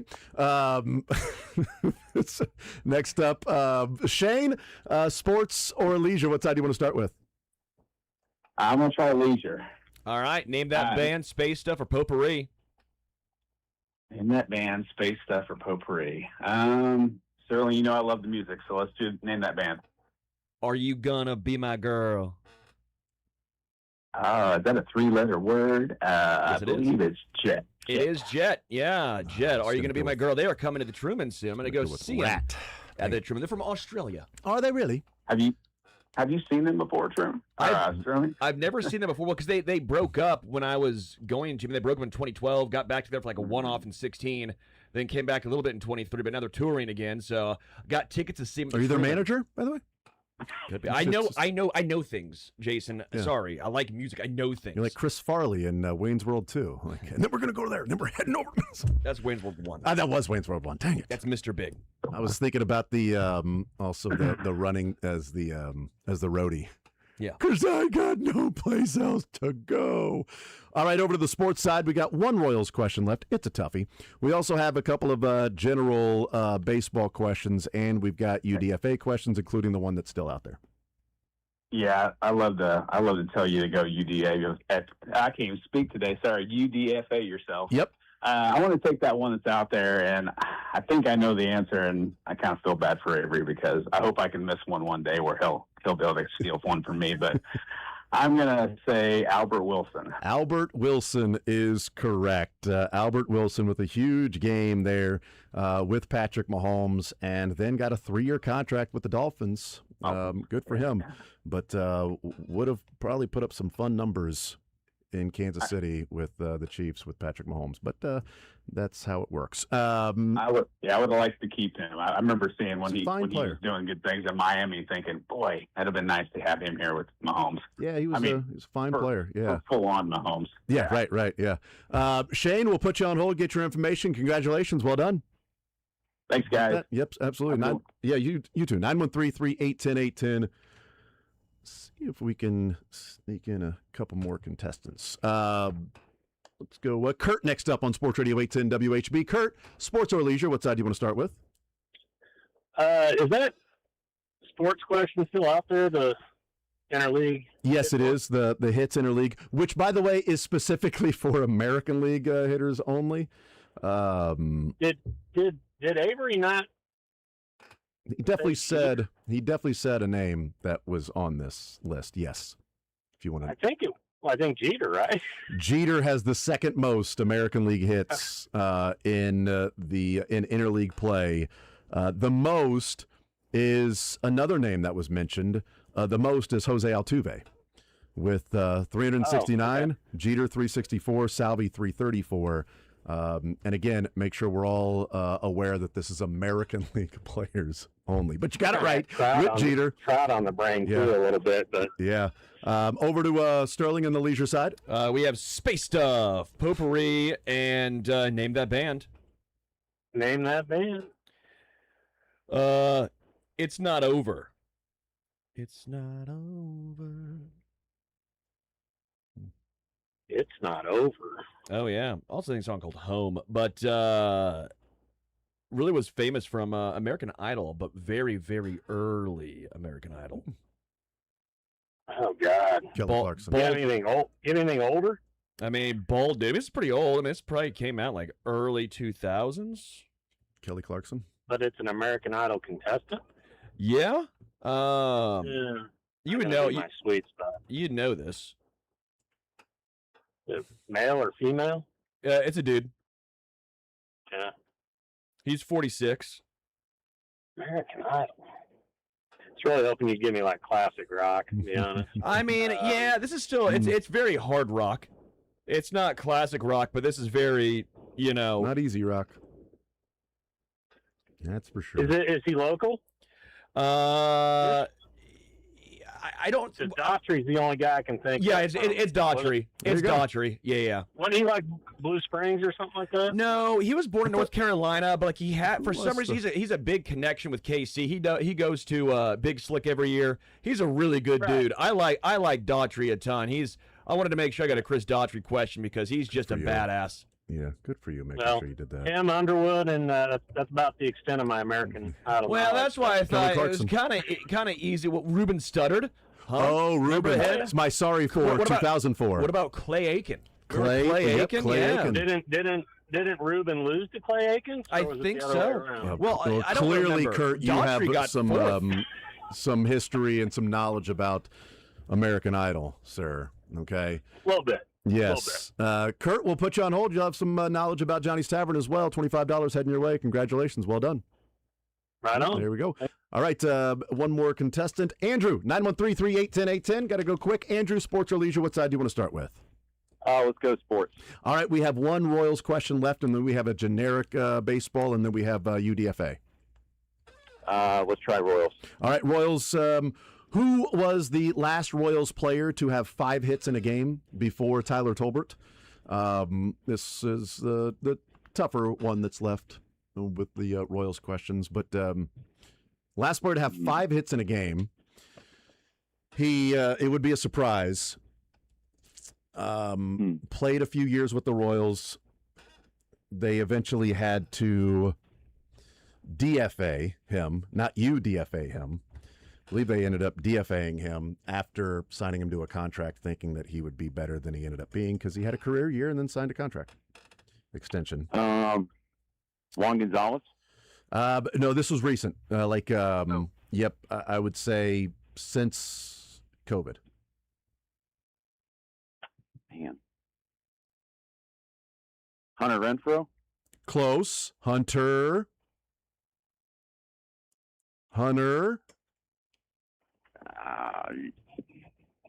When you're plowing Lock the over something, memories you need out. a bull.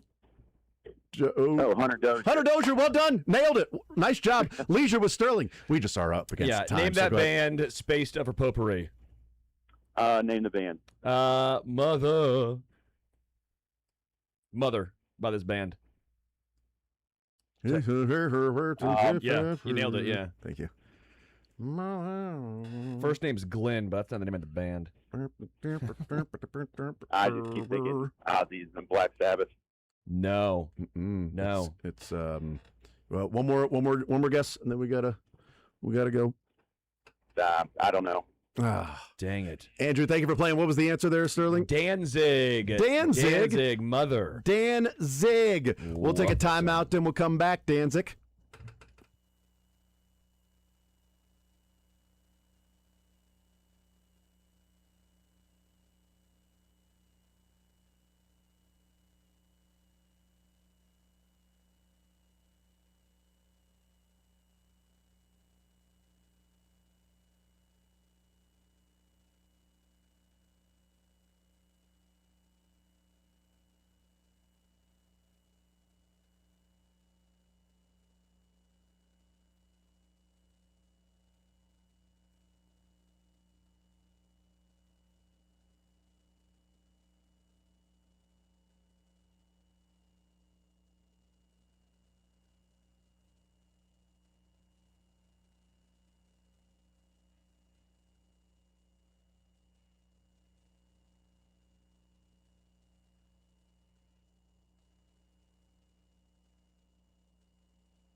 All right, wrapping things up here on this Thursday edition. I was going to talk about the home runs. Discuss that the home runs, the correlation stuff with the Royals. Mentioned it a couple times that we were going to get to it. Maybe we get to it more and we dissect it and break it down a little bit more tomorrow. But when the Royals hit a home run this year, in a game, sure, they are 38 and 35. Pretty solid. Not bad. When they don't hit a home run this year, they're 11 and 38. That's just great. a home run. Just shows you what the power means when you're hitting the ball over the fence.